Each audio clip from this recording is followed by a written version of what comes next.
Oh, here's Jonathan. I'm going to put him on.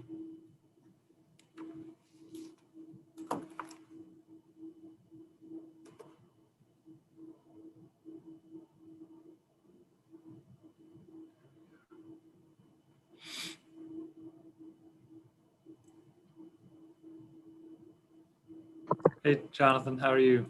Hey, good morning.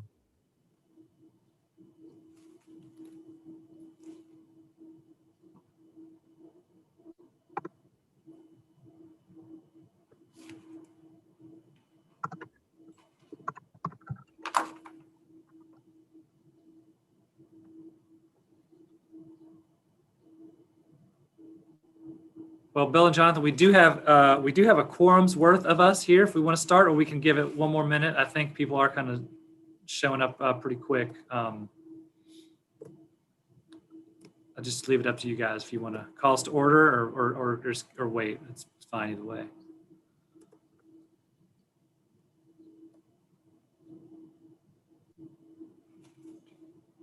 Yeah, I'm good, Charles. I mean, Bill, you want to take it and start? I'm ready. Okay. I'm ready. Y'all let me know if there's too much noise in the background. I'm sitting outside on my sunny porch here. Sounds good. Hope everybody survived the snowstorm. I know it beat the heck out of us in Shreveport. Us too. Yeah, Bill, why don't you go ahead and call the meeting to order, and I'll keep admitting people as they come in. Sounds just about right. Okay, everyone, I'm Bill Robertson. Happily retired from the Public Service Commission as of January, but still a member of this committee. And with Jonathan Berg of Entergy, we're going to try to work our way through this agenda. So this is the Power Production, Distribution, and Use Committee of the Governor's Climate Initiatives Task Force. And I would ask Charles Sutcliffe to call the roll. Okay, thank you. Jonathan Berg. Here. Bill Robertson. Here. Jeff Arnold. Logan Atkinson Burke. Brian Bond. Ethan Case. Here. Great, thank you. Dr. Terrence Chambers. Here. David Gary. Here. Robbie Laborde. Here. Catherine King. Simon Mahan. Present. Kim Tallis. Here. Rob Verchick. Here. Matt White. Okay, we do have a quorum, and as people come in, I can kind of make sure they get announced into the record as they show up late.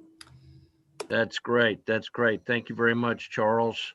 I'm hopeful we can make some progress today on our power sector issues. As I noted earlier, I have retired from the PSC, but I'm going to continue to try to represent them to the best of my ability on this committee. We have an agenda we're going to try to get through. Charles, what do you think? Maybe by lunchtime we should be able to wrap up, no later? Yes, that's our goal. So we'll try to stick to what we asked for and no longer. Jonathan, do you want to review the agenda with the members? Yeah, sure thing. So we'll go through the approval of the minutes. And then I think what we're going to do is take some time to go through the action items as we have them now, which are draft and at least our starting list. And we can talk through those and have a working session on strategies and then on actions. And we'll probably leave here with some to-dos for the group and on an individual basis to kind of run down the action items that we have, further develop them as we take them through our committee and then ultimately to the task force. We'll talk about next steps. And then as one example of a strategy that I think has come up in our committee over the last two meetings that we've met is we're going to have a presentation regarding kind of the transmission aspect of this. And again, that's just an example. and we'll let the folks here to present, discuss their ideas for that one action item strategy example. And we'll open it up for public comment and adjourn. So I think with that, I look forward again to working with the team here as we dig in a little deeper today. And I think it'll be a good discussion. Okay, thank you, Jonathan. At this point, we have some minutes we need to review and approve. So if I could get somebody to make a motion to approve those minutes and a second, we can put that on the table. This is Simon Mahn, motion to approve. Second, Rob. Second by Rob Verchick. Very good. Any discussion of these minutes?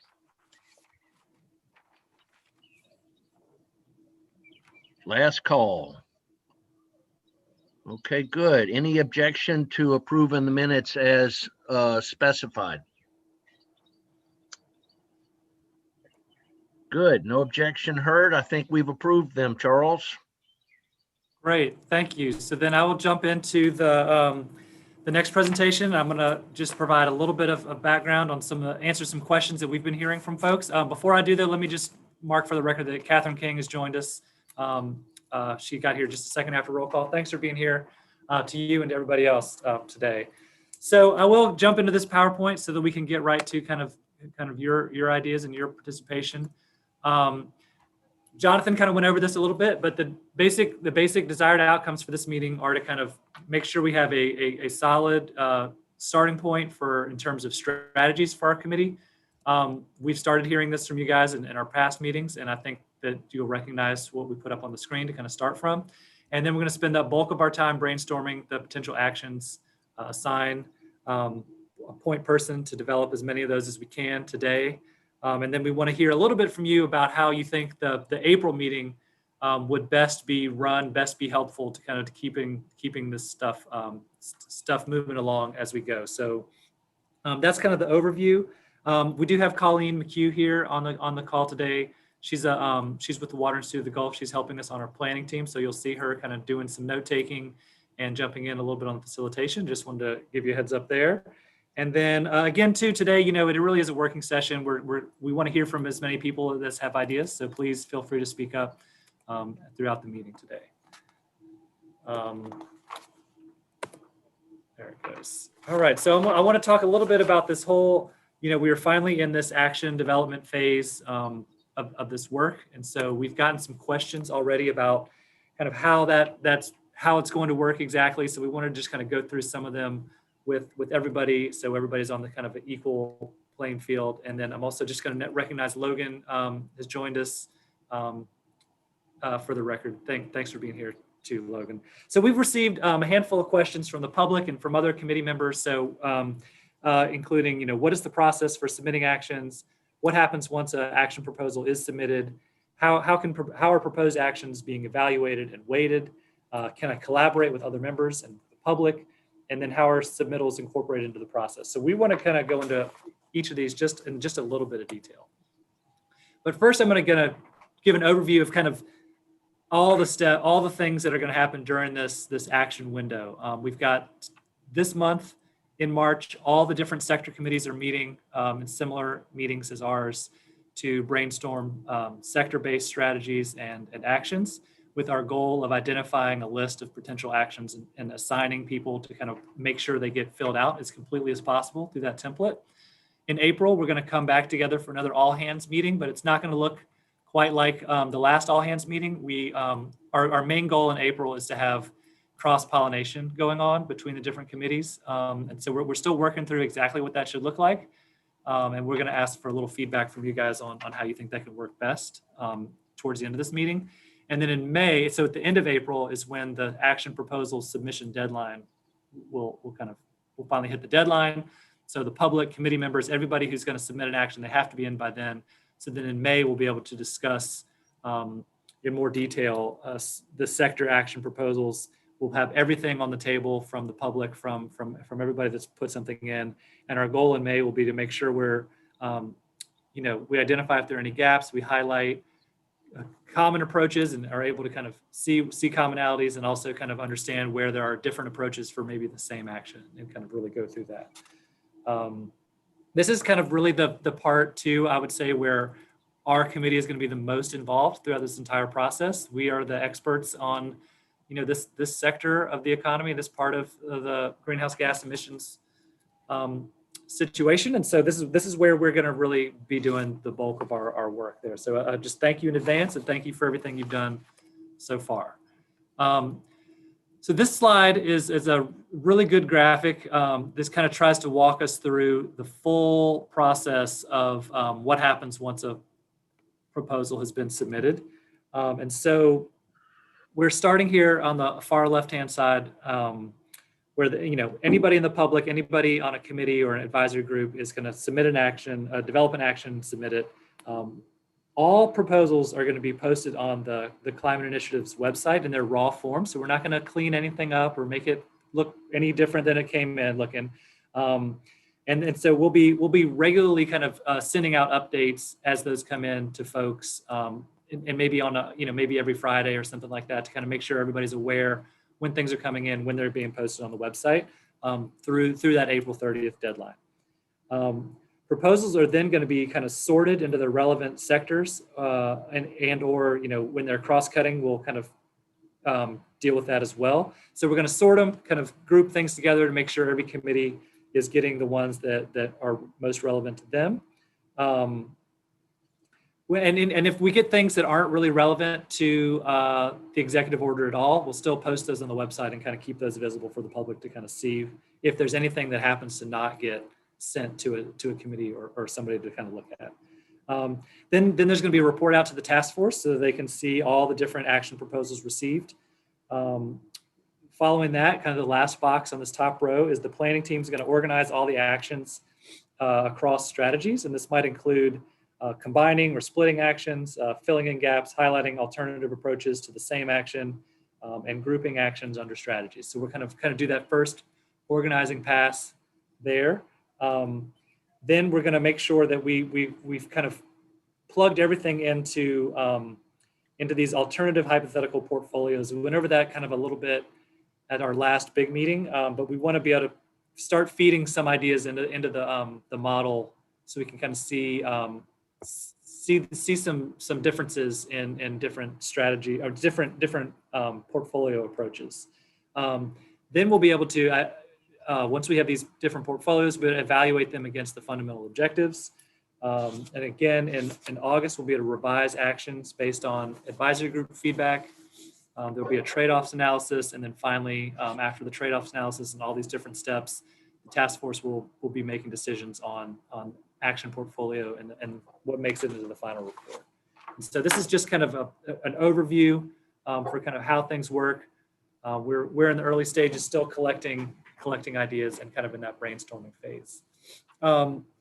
So then to kind of go through some of those individual questions we've had, one of the ones is that is my idea, is this something that should be, is it one action? Is it multiple actions? Should I be split this up, or is it a program? So we just want to remind people that an action is something that can be directly implemented. And so one of the things we want you to think about is, are the implementation pathway details the same for all the different things that you want to do, or are they really significantly different? And so if they're significantly different, you probably do want to do separate action proposals. But if you're asking the same entity to do similar tasks, it's probably going to be one action. But this is something that we don't have to get into today. We have time to kind of figure out these details later. Today is mostly about the brainstorming side first. So I don't want this to derail us, but I do want to recognize that people are kind of asking this question. This is just some guidance that we have there. Second, on collaboration, we do encourage collaboration whenever possible, especially if that you're considering similar approaches, or if there are other groups that are a good partner for it. So 2 or 3 sector committee members can work together on a proposal. That's fine.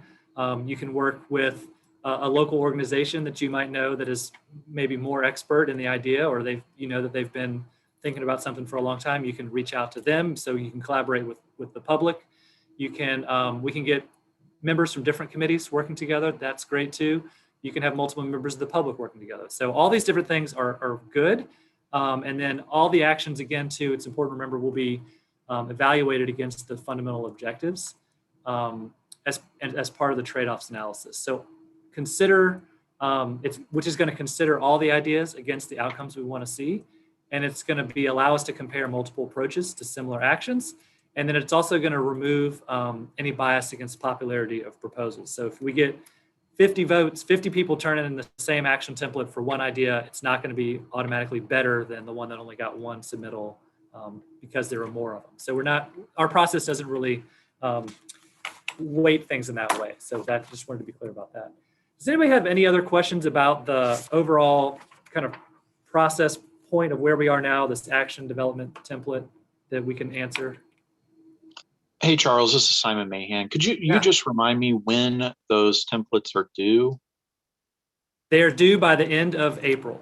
And so today, where are we, middle of March-ish, we'll be able to kind of make sure that we've come up with as good a list as we can in terms of actions we want to kind of make sure are being developed and assign those out. And so we'll have some work coming out of this meeting. But then if you're, couldn't make it, or, you have until end of April to kind of finish that homework, basically. Great, thanks. Yeah, sure. Anybody else? Okay, great. Well, then I think we're ready to transition, if it's okay, Mr. Chairman, into kind of the strategy portion of the meeting. If that's okay with you, I'll move on to the next agenda item. Hey, Charles, just Yes. So one kind of quick question, just to this is Robbie Laborde, by the way, with CLECO. Just to level set us and get us back to objectives here. Are we still focusing on, some of those three key objectives that we had very early on about, strictly reduce maintaining reliability, reducing cost to customers, collaboration with customers, emissions reduction, all those same goals that we've been talking about? Focus those plans on that, or if an item is outside of that, those ideas or those goals, submit them anyway, right? I think the message here is submit anything and we'll sort through them after the submittal, right? Yes, I think you'll see in this next minute, we're going to be talking about big bucket strategies, kind of like some of those things you just mentioned, that we want to kind of use to kind of organize ourselves and make sure we're putting actions underneath those strategies, some of those things that you just said. And then the fundamental objectives are a little bit different. They're a little bit different from that list that you mentioned, and that's kind of like the way that we're going to evaluate whether we're moving in the right direction or not. And so those are kind of still out there, and those are available on the action template. So we kind of show people as they're developing an action. Don't forget, you're going to be scored against all these different criteria. So that's going to be there. And then, but I mean, your main point is the right point, is that we don't want to say no to anything at this point in the game. So definitely, if you've got an idea, let's put it on the table and let's get it written down right now. This is the time to do it. Okay, so I just wanted to go over just a couple of not ground rules, but just kind of like make sure people understand what the purpose of this part of the meeting is going to be. So we want to get out of this section of the meeting, develop a draft list of sector-related strategies, right? So we're going to put up in a second as just a starting menu of potential strategies based on our first meeting, based on some of the things that we've seen through research, or that the Climate Alliance put up last month, different ideas like that. We have plenty of time to add strategies, to modify the ones that you see here. You might not like the way they're grouped on this next page, but that's okay too. We're just trying to make sure that we have a good list. And again, these strategies are the high level paths to reduce emissions. So this is the highest level. We're going to spend more of the meeting today talking about actions, the specific things that we need to do to kind of make these strategies real. So again, these are about broadly setting the stage for Louisiana's future. And I'm also going to show, just for at the end, we recognize that not all the strategies that the state needs to pursue fit neatly within one committee group or another. So we have some strategies that we'll show that just kind of recognize that there are other things happening outside. And again, the whole point of this talking about strategies first is to make sure that we can organize our actions appropriately afterwards. So I think that'll help us make sure we're not missing anything as we kind of get into the next level of detail down. And so today, kind of like we were just saying, this is a brainstorming day. There are no bad ideas. There's no reason to not do something because you think it'll never work in Louisiana, or you think that we've already tried it and it didn't work last time, or there's just no reason to kind of put up any barriers. We really want to think about what it looks like to be successful in meeting the goals of the executive order in this sector for Louisiana. And we can split things up and wordsmith them later. And if you put up something right now that you're worried, well, this might be an action, it might not be a strategy, it's not important. It's totally fine. Let's just say it and put it on the list, and we can put things in different categories afterwards. And then also just, if you feel like you've done a lot of talking and you want to let somebody else have a talk, that's good too. So we'd love to do that. And this is the last slide. I'm going to try to let you guys do most of the talking from here. This is our draft list that we created kind of based on our first meeting. We talked about scope in our very first meeting, and some of those ideas came through here. We talked about it, since then. And so these are some of the strategies that we've kind of are saying that we've heard. This is our starting place. And I would just say too that Colleen's going to be taking notes in the background, and I'm just going to leave this up and let you guys kind of look at it and think about it. And I would love to get any kind of just feedback on this, any kind of gaps that might be missing. We've got these big categories on kind of the production and generation side, on the distribution and transmission side, efficiency and how the power is used in users on the other side, and then an idea about access and the growth of the industry, and just kind of like a jobs consideration on there. So these are our big categories. Does anybody have a comment about any of them? Colleen, I don't know if it's helpful to kind of start with one and then move to another, or just kind of leave it open.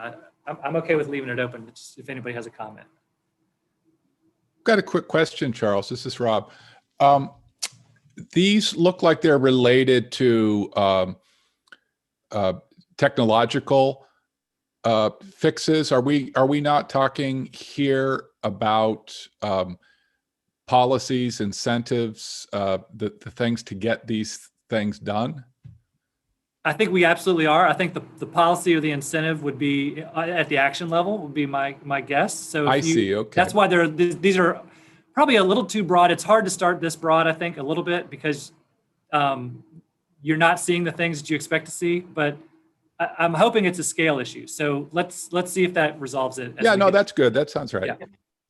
Yeah, I think the thing I would add, I know we asked committee members to come prepared with specific action ideas in mind to the meeting today. And I think one question that might be helpful is, do those ideas that you have for specific policies, programs, projects fit under these buckets, or are we missing that higher level bucket that we need to capture at this point, or do we need to tweak one of these? Hi, this is Simon Mahan. Yeah, I think the menu looks quite good. One thing I'll mention that I think is missing is how quickly we can do things. And I think with the governor's executive order, and certainly the science we've seen, but also some of the economics we've been seeing, particularly with regards to renewables, the quicker we can do good and low cost energy planning, it's going to be very beneficial for us to try and achieve this net zero carbon emission target, so long as the energy industry can move as fast as it possibly can. And so I'm not exactly sure where that kind of fits in this the starting menu, but certainly if we could move faster in resource planning, in procurement, and in allowing customers to directly access some of those renewable energy resources that they want and that they're willing to pay for. I think there needs to be some sort of time component to some of these strategies. For one, I appreciate that comment, Simon, too. And that's something I was talking this morning with another one of our staffers about. Maybe that's one way to kind of think about the April meeting when we get everybody together. Is that a one lens that we want to kind of put to kind of think cross-sectorally, just as an option? But I agree that we can kind of see how it might fit in here as well. Charles, Yeah. this is David Gary. Yeah, David. Can you see? Just one comment that I'd like to see as a corollary to Simon's. While I certainly understand that the need for speed, I'm also a little older and would like to see some discussion of how much risk that we as a group are willing to recommend that the consumers take on as we march down this path. I think that moving fast is excellent. I think moving too fast has risks that are pertinent to it that could damage the grid. And I think we need to be careful about putting realistic timeframes on the actions that we decide to recommend. And if I could just chime in there, just to maybe round this out, maybe one thing we could shoot for is some kind of assertion of public benefit that we talk about with regard to timeframes. Obviously, there's different views here and different stakeholders that need to be considered, but certainly the governor's already asserted that we all need to move in this direction, and just kind of getting it to get the right balance in place and have that conversation to achieve that consensus. Charles, it seems to me that these are the areas that probably govern the ideas, most of them anyway. I have a couple of thoughts I'll add in just a few minutes, but all of these have a glide path, right? And I think when we're considering every one of these, we need to consider what the goals in the governor's executive order were. There were some 2025 goals. And so when we submit these action plans, we probably ought to inform others on that plan. Hey, this can be achieved by, X date, right? So say it's an emission reduction from converting a coal plant to gas or something like that. When could that be done? I think that will inform the process a whole lot more and give you a good graduated scale of we can see this amount of reductions by 2025, commensurate with the governor's executive order to get, 24 to 26% reduction by 2025. And then the next phase, there's another step in 2030 that we need to try to achieve as well. So I think putting all those dates on idea sheets or action plans will probably help you guys when you're sorting through and parsing through all of those. For sure. Completely agree. And I really think this is why it's going to be so important for the people on this committee to kind of make sure that they're filling out these action ideas so that they can include that level of detail and that kind of that expertise can really inform how this action looks. I think that's going to be really so to that point. An area of and I've probably mentioned it to you by email before, and it may fit in one of these categories, and if so, that's fine. Just tell me your thoughts. But I know in one of our facilities we're thinking about carbon capture, and look, it's probably a long shot. It's a huge investment. It's a lot of technology risk for a small company like us, but we're checking it out anyway. And that's technological carbon capture, right? And evaluating a sink to put it in. So I don't know if that falls into production or generation, or maybe just a category of technology. And there's like direct air capture. Where would you put, a direct air capture? No, I think that's definitely missing. Thank you. And it may facilitate. I mean, who knows how far carbon capture is going to go? It again, a lot of risk, a lot of study left to do, and a lot of investment required. And then the other is just natural carbon sequestration, right? Is there plans to there's some outfits that are helping restore marshland, which is a natural carbon sink, right? It may not get the bang for the buck other things get, but it's still an idea, those natural carbon sinks too. Well, and piggybacking off of Robbie talking about the carbon capture sequestration piece of that, I'm envisioning that's probably later in the time frame here of what might be achievable.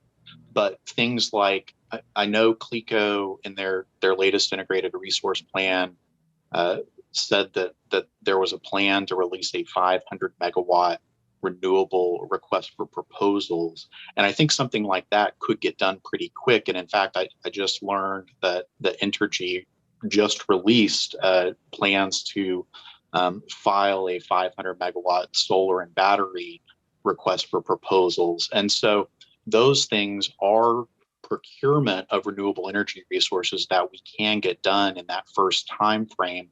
But I'll be so bold to say I think we can probably get those things achieved even faster with some minor tweaks around the market-based mechanism and integrated resource planning in the state, where our utilities know their limitations on reliability, on transmission, on the economics of converting facilities or decommissioning them.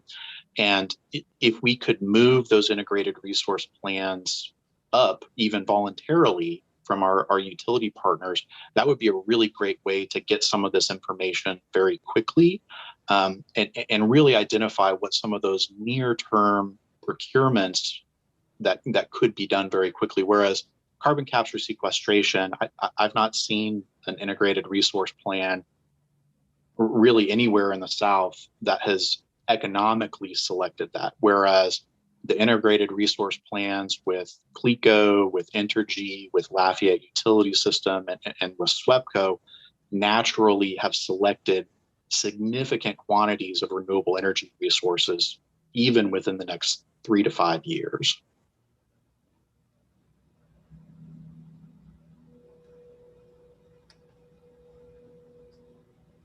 That's great, Simon.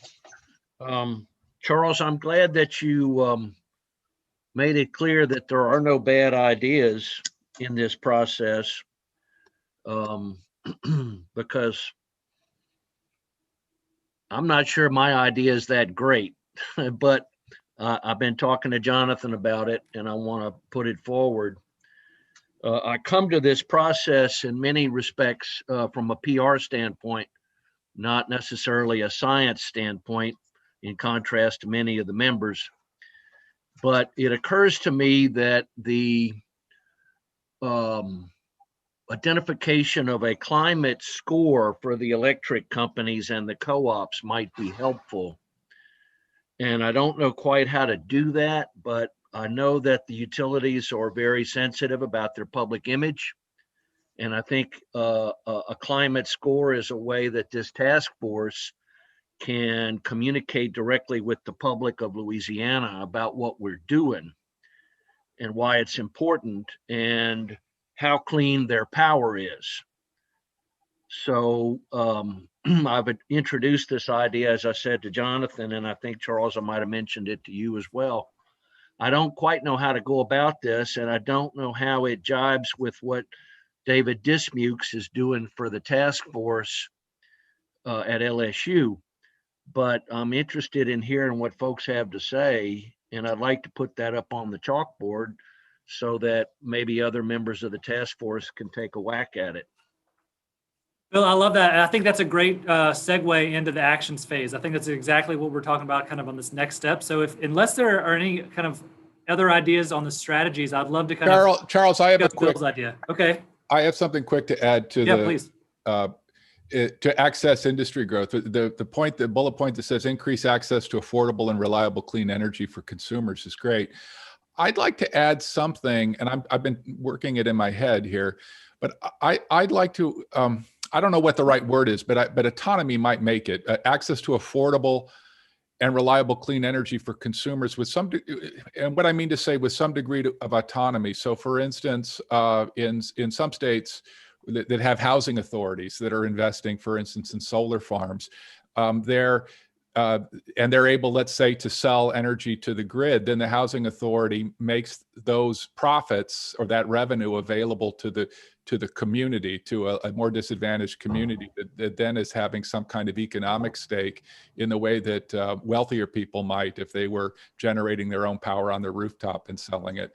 And so I guess what I mean is something that suggests being able to participate in the energy market in the way that more affluent individual people might, some kind of control transparency, involvement, and in being a prosumer, I guess, to use that word. I don't know how we would phrase it, but I just think that that idea of autonomy and participation should also be a goal. Thank you. That's really interesting. I like that. Thanks a lot. Charles, Anybody else have any other? Yeah, sure, Matt. I guess I want to jump in here. When I look at what you've got on the starting menu and looking at new clean renewable sources, from my company's perspective, this is what we do. So we've converted a coal power generation station in the UK to biomass. We are actively looking to do this in the US. We've approached the governor. We've talked to him about the opportunity to do that. Is something that we're actively doing right now in the UK, and just want to put that on the table.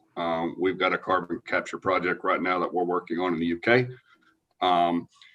One of our goals is to be able to do this in the US, where we have essentially clean renewable energy with a power source using biomass that is generated in the state of Louisiana, then converted to power in the state of Louisiana, and then have carbon capture all in one bucket. And we are looking to do that. It's one of our business models, and that is something that we're very aggressively going after. Great. Yeah, this is Catherine. I would just like to add one point. So in looking at the strategy menu, of course, I'm coming at it from the perspective of industrial load in Louisiana, and we think we have a lot to offer. But in looking at the strategies, from the standpoint of energy efficiency or renewable clean energy or emission-free energy development, project development, and having more access to resources of that type, I think all of those, everything I'm thinking of, I think it's coming up as an action rather than changing these strategies. I think I can fit everything within the categories that you've identified. So. Well, that's great. I think we should switch to action. I think everybody's ready. They've got their actions, they got their idea, and they're trying to fit into a bucket. I think that means we're ready to talk about those. So I'm just going to quickly mention, and I think this is another kind of get back at Bill's idea that he raised too. There are things that need to happen across all sectors. There are things that need to happen across the economy in general, or that need to address specific types of elements of getting to a low carbon future. And so we're aware of that. And so I just want to make sure everybody knows that we're aware of that. And I would put kind of this public outreach education piece that there's at least a flavor of that in Bill's idea that he raised. And there's these other categories. I just want to make sure that you guys know that we are thinking about cross-sector strategies as well. And so then to join the action, to kind of, officially kick off the action part of this meeting, you guys have already done a good job of this. The actions are these specific programs, policies, incentives that we're going to implement. Again, same rules, no bad ideas right now. We want everybody to kind of be able to put something out. And we also don't have to feel like that if you say it, you have to write it out in the template. We just want to get ideas out, and then after we kind of do this for a while, we can kind of go back and assign people that might be the best fit or most eager to kind of work on certain ones at the end. So we'll kind of do that after. And so we are going to let Colleen I'm going to quit sharing this screen because I don't have anything written down for this one. And Colleen's going to put up some notes and just kind of take notes with us.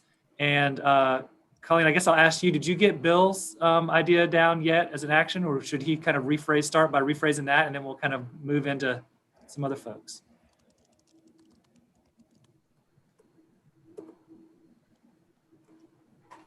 Arlene, you want me to say it again? Yes, please, Bill, say it again. And I've got up here just to guide our discussion, the strategies we discussed and tried to capture a couple of additions. So if you are able to associate the action with the strategy, Bill, that would be great. Okay, let me move ahead with this. As I said, I come to this process from a PR standpoint. And what I was hoping to do was get the task force or the committee to develop a scoring mechanism for the electric utilities. Y'all hold on. Well, I'm sorry, I've got some noise in the background here. And I don't want to pick on the electric companies necessarily, because I know there's some pretty significant carbon generators in the industrial sector as well. So I'd like to see some kind of common sense rating of companies as to how much carbon they generate, what their climate ranking would be, what their carbon footprint is. I'm not exactly sure how to say it, but I want to provide something that the general public can understand and identify with, and let them know when they flip on the switch, this is where the power comes from, and this is what the implications are for climate. So that's kind of what I had in mind. Yeah, Bill, this is Simon. If I could build off your idea, I think there's a couple of different ways that we could help develop those metrics in terms of carbon emissions or greenhouse gas emissions per megawatt hour as a unit. So that way you can compare different sized utilities against a common unit, because one problem you'll have is bigger utilities will look like they're not doing as well as what they actually are compared to some of the smaller utilities, just because they are bigger. And so having that same unit so that you can compare the different sized utilities, but then also generation mix, how much gas, how much coal, how much renewable energy resources are you using on a year-to-year basis? Is it getting better over time? Those are data that the utilities have that they can provide. In 2015, we were at this number, in 2016, 17, 18, 19. And so what you're asking for makes a lot of sense to me. And I think our utility partners have that data pretty readily available. Yeah, this is Brian Bond. I got a question on this one. Do we want to expand it? I mean, are we talking just the Louisiana-based utilities here? Or are we going to expand this scorecard in comparison to the U.S. utilities? I mean, I think you need a little bit of a broader perspective on this, since we are talking CO2. Brian, that's an excellent idea. I think we need something to compare our Louisiana utilities to. So if we can get that ranking to go beyond the boundaries of our state, I think that would help us. And Bill, I've sent you some information. I mean, some of this is done by organizations at the national level, and we could probably borrow a lot of that. I mean, I think your main idea is to distill it down to make it more readily available. We certainly try to provide that, speaking for my company, on our website and stuff, but to the extent we could distill it down to make it more generally accessible, I think that is what you're trying to get to, and I think probably a good idea. Well, I think we've got, kind of the idea here on this one, and I think we want to try to keep it, the time to develop it all the way out and kind of figure out the ins and outs, the best way to do it, I think can be later. We want to make sure we get a good long list out of today too. So let's just try to keep it at that level, I think, for the rest of these, and kind of keep moving, if that's okay. I think maybe should we kind of go by big bucket, one big bucket at a time, just to kind of make sure we have time to get through it. But I do see two hands, so maybe Rob and Logan want to talk first, or Logan was first. Okay, Logan. Hey, at your direction, I can wait for mine as it falls under the efficiency and use phase. So I'll sit on mine if Rob has one in the production generation section.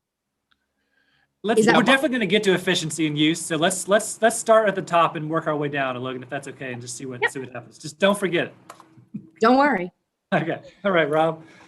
Yeah, I think mine does fit in production. I think we need to talk about a renewable energy standard, or what's sometimes called a renewable energy portfolio, or renewable portfolio standard. Every state that has a net zero goal has one, except Louisiana.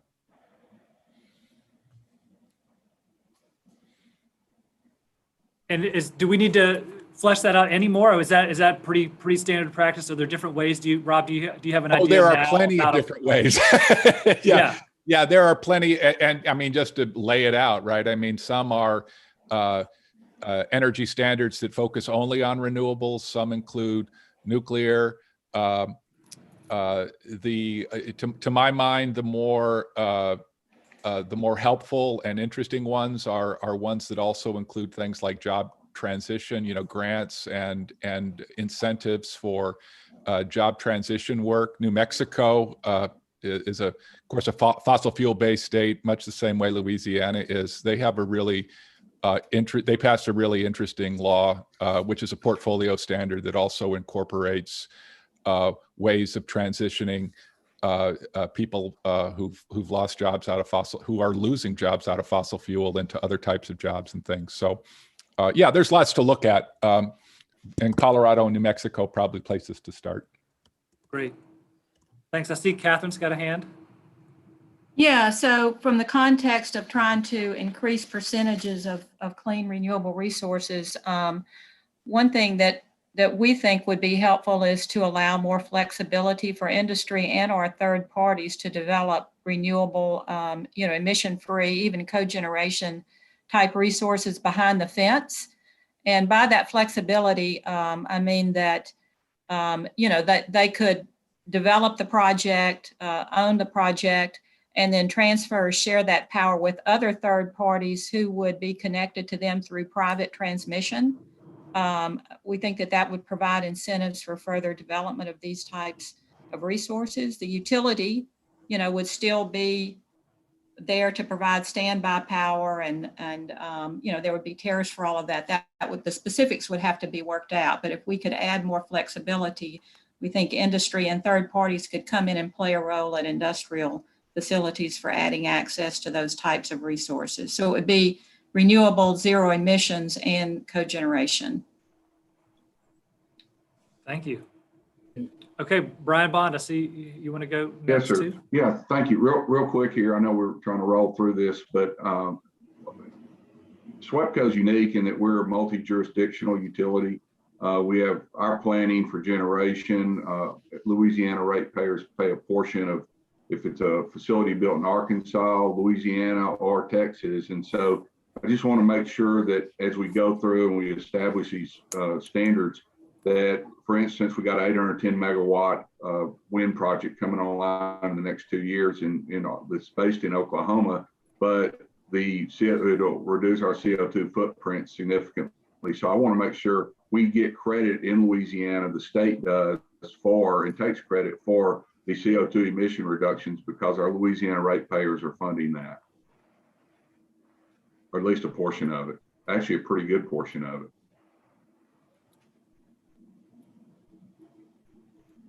Yeah, this is Simon. I'll kind of merge Brian and Catherine's point together of when renewable energy procurement happens. So when SWEPCO and CLECO and Entergy and Lafayette Utility System and the cooperatives, when purchases occur, it's really beneficial to have broader language requests for proposals. So RFP language specifically for zero carbon resources better allows renewable developers, all the renewable developers and all the clean energy developers to submit proposals in at any given time. And I know there has been some RFPs in the past that are only solar, for instance, or only wind. We're getting to a point where renewable energy developers are able to combine these resources with batteries, where the single technology RFPs are really a market barrier, where frankly, I've had developers say, why should I look to building a wind project in Louisiana when all the RFPs are only solar? And so the reality is these resources work really well together, and having a quote, the term we're looking for here is all source procurement RFPs where developers are able to bid in and make proposals based on ideal and optimized power plants that can provide low cost, reliable, zero carbon emission energy resources is really going to be the way of the future. There's a lot of examples of these all source procurement RFPs that's really the way we need to be going, because a lot of the times the market has a lot more information that they're not quite willing to share unless there's a request for those proposals. And so being able to mix and match different generation resources and provide those to the utilities, provide them directly to customers through green tariffs or virtual power purchase agreements, having that flexibility is going to maximize the economics of these projects, but also increase the likelihood that we're going to move much faster towards decarbonization. Great. Thanks, Simon. Logan, do you have something for this? Yeah, I just wanted to yes and what Simon is saying, and point out that in terms of a policy change that could get us here fairly easily would be the existing market-based mechanism procurement rule at the Louisiana Public Service Commission that could be adjusted to include this. So I'm just starting to think about like the levers, the policy levers to be pulled to do something like it.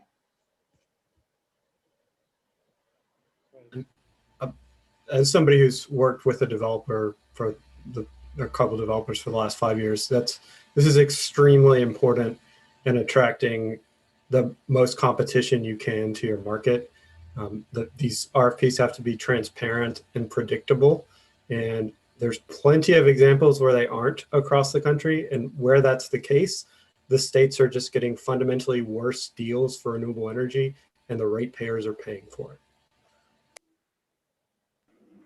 Thanks. Okay, I saw Brian first, and then we'll go to Catherine. Yeah, just a clarification on where we have get tax credit for renewable procurement. I mean, we get those and they're passed along to our customers. What I'm talking about more specifically is generation based in outside of Louisiana that is serving our customers in Louisiana, that we take credit as in this scorecard or any other metrics that we're doing for our on behalf of Louisiana and meeting our performance objectives, whether it be renewable portfolio standard or what. Okay, thank you for that clarification. Thank you. Catherine, do you have something to add? Yeah, this is just building on the concept of credit, where credits are permitted. So I would just want to make sure that from the standpoint of power and utilities like steam that are produced from waste heat or byproduct heat, that receives, that type of production receives all the credits and benefits of a renewable or a zero emission type resource. In Louisiana today, waste heat is considered renewable. And so we would certainly want to make sure that continued, but if to the extent there were additional credits or benefits associated with zero emission, we just want waste heat and byproduct heat as a fuel source to be recognized and receive the credits that other resources might have. Great. Okay, Logan. Yeah, this is sort of associated with procurement. Well, it is associated with procurement. Doesn't necessarily go under the all source procurement RFP, and that is a loading order, which is a policy that some states have in place, which basically say that before you go acquire, I don't know, new gas generation or even new renewables, that there's an order of preference that is that the utilities are required to acquire all cost effective of that resource. So for example, often it's energy efficiency or demand response that is first in the loading order. So utilities are required to capture all cost effective EE and DR before they move on to the next tier of whatever the next policy priority is. It's just a different way of of prioritizing and requiring that kind of procurement. Great. Okay, Robbie.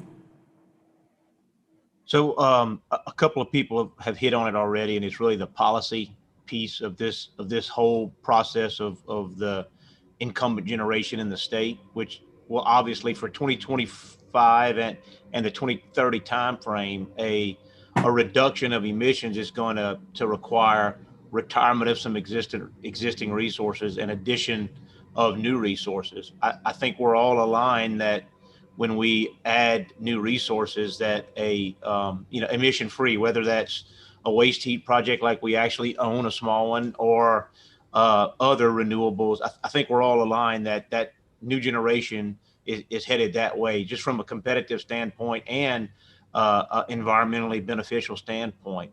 I think that the critical policy pieces have been touched on. This market-based mechanism obviously could be an impediment to that, but also for utilities like us who have invested significant amounts of dollars in generation already, and those are still on the books, right? And our customers are still paying for them.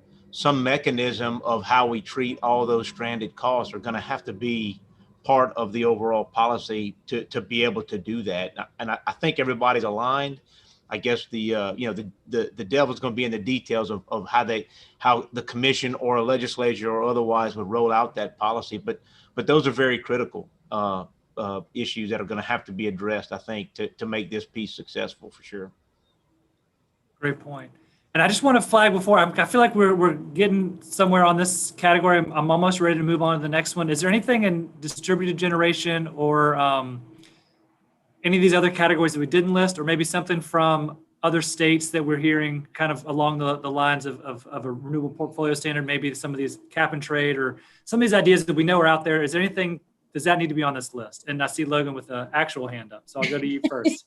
Sorry, I couldn't find the button. In terms of distributed generation, I think we're all aware of the most successful renewable policy Louisiana has ever had. That got an awful lot of distributed generation out there, which was just a simple state tax credit that encouraged distributed solar purchasing by both businesses and residents. And so thinking not only about kind of what are the policies from the utilities perspective, but what are the ways that we can encourage that access that Rob was talking about earlier for all kinds of folks to be a part of this solution that may also reduce costs on the utility customer side. So something like a solar incentive, whether it's a tax incentive or a regulatory incentive, to encourage customer purchases, basically leveraging private investment rather than just utility investment. Yeah, and this is Simon. Something else to put on the hit list here that coincides with Logan's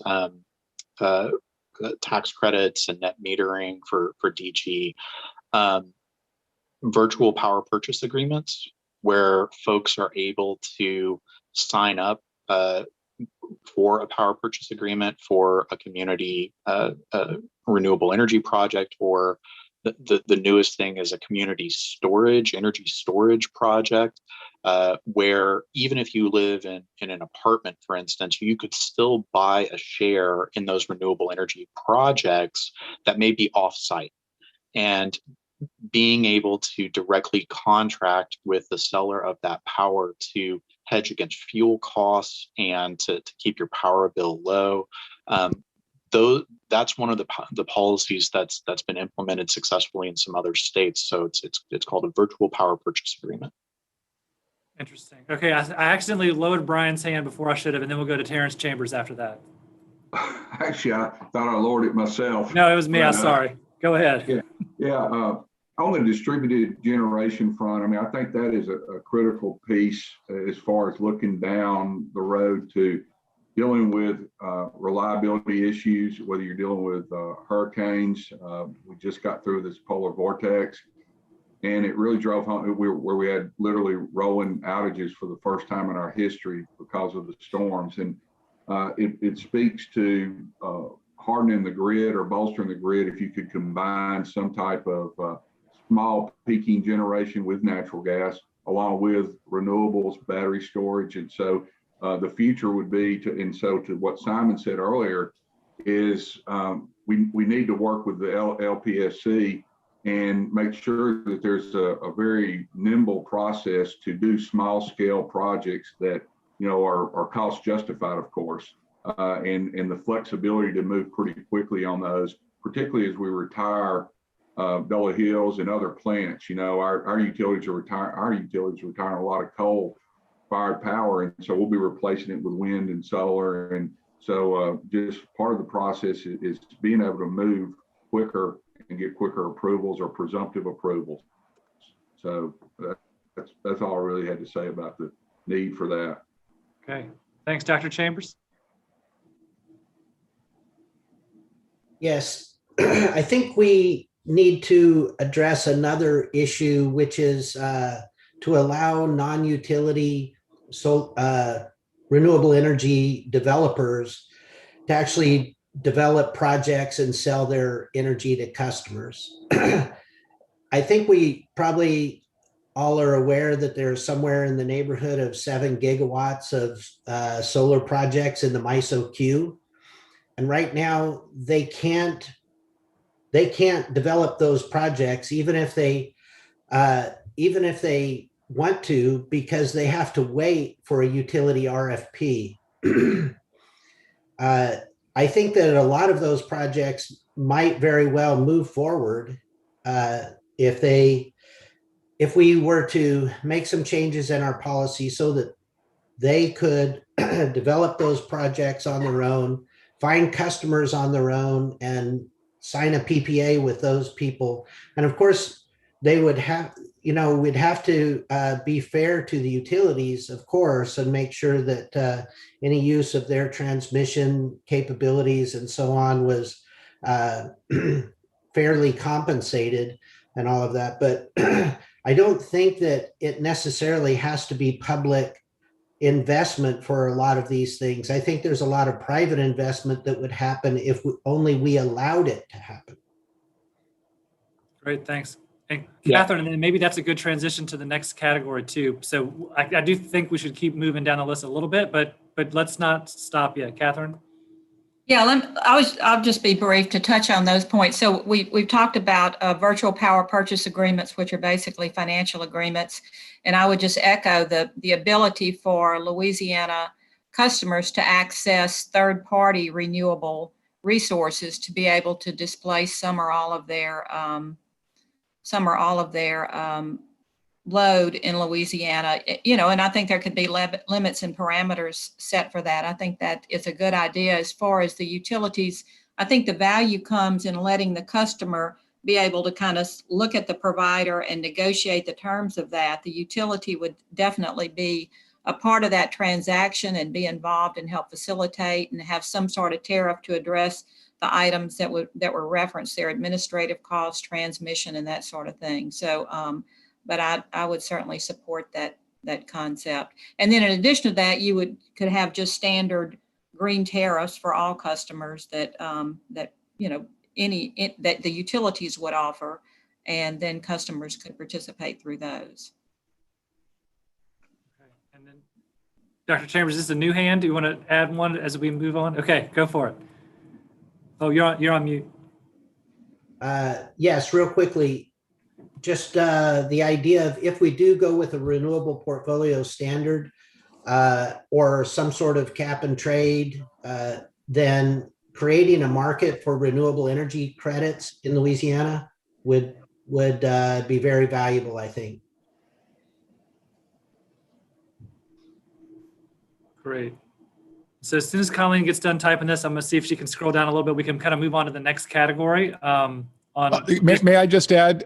Please, because yeah. I really love Terrence's idea, and it might be possible. I mean, other states do this. We might think it interesting to have those renewable credits recognized from other states too, if there was a way to do it in a responsible way.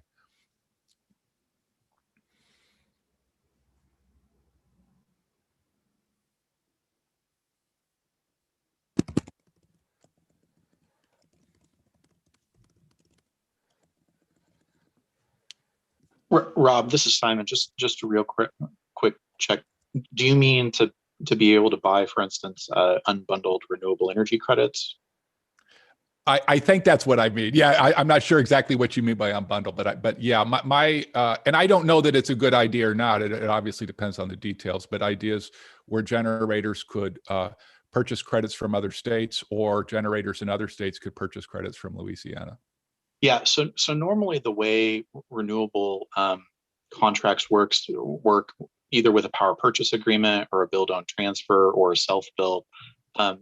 When you build a solar facility or wind farm, you generate megawatt hours. Mm-hmm. And for each megawatt hour you generate, the normal nomenclature is for each 1 megawatt hour, you generate 1 renewable energy credit, or REC. Right. And that REC is a separate product that proves that you own the renewable attributes of the energy that you actually produced.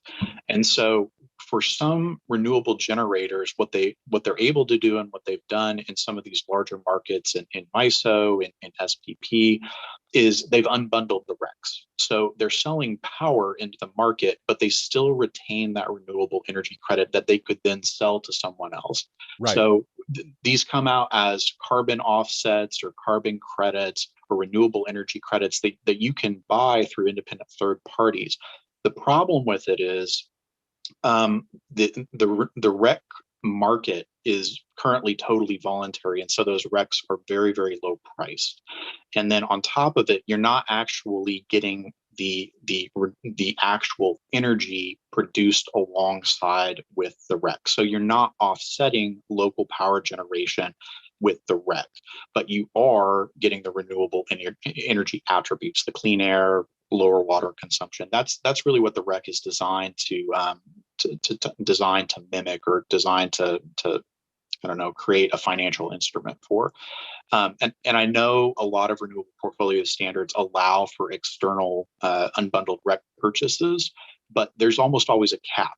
Because what you don't want to happen is for the REC market, which is really, really cheap right now, to be totally bought up and then nothing actually changes in your state.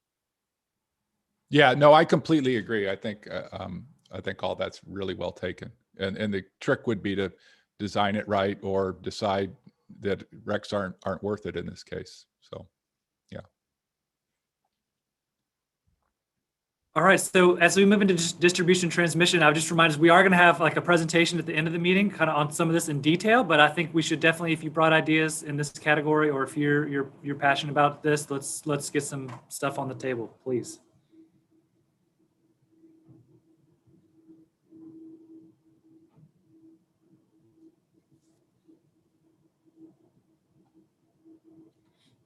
I think Logan's hand is up, Charles. Good, sorry, didn't see it. Go ahead. Thanks, Bill. Thank you.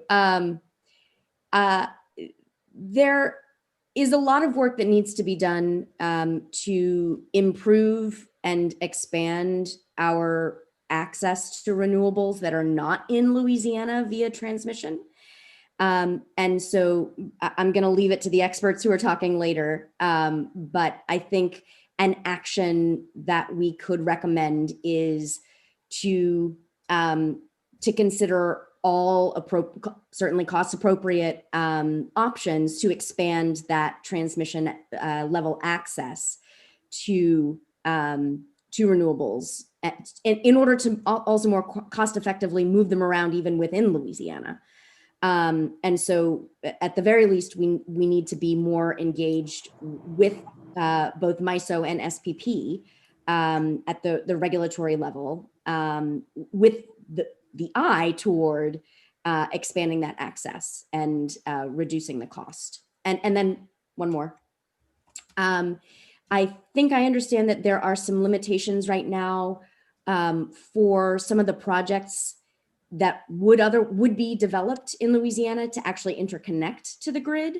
And again, there may be part of this conversation later during the transmission presentations, but I think we should figure out how what those barriers are and how we can remove those barriers to interconnection of new new projects in Louisiana.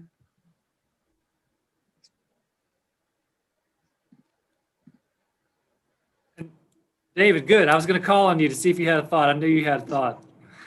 Well, I have a couple of thoughts. I'm going to refer all of you to MISO's Renewable Integration Impact Assessment, the RIIA, that was published in February of this year. That's the result of almost a couple of years study of how the actual working of this is going to take place. As we all know, the renewables pour into the energy market. And the result of that is, of course, that it's possible, that it may be expensive, but there are some unexpected hurdles along Logan's point that are a little counterintuitive to me. So I think there needs to be a fair amount of focus, as Logan said, on making sure that we study carefully what the roadblocks may be and how in Louisiana we can work to offset some of those, because they really are counterintuitive to me. And interestingly, once you look at the study, and we can discuss this more at a later date when people have had a chance to look at it, they really ramp up at the 30% penetration mark based on the studies that we've seen so far. So back to my initial, I'm not trying to be the harbinger of doom here by any means. This is going to happen. We all know it is. It's about how we do it the best way, most cost-effective way, and the best for the citizens. We just need to be very careful and prudent that we don't recommend things that are impractical and move too fast. Thanks.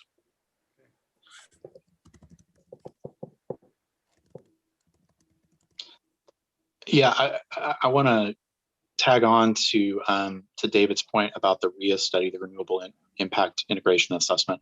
So that study by MISO did a pretty good job evaluating what it would take to get to up to 50% renewable penetration, and found that you can get there, but some of the things that you'll need to do are things like high voltage direct current transmission projects, which to my knowledge, we've not really seen any that would drop off power in Louisiana right now at this point, but even high voltage alternating current transmission.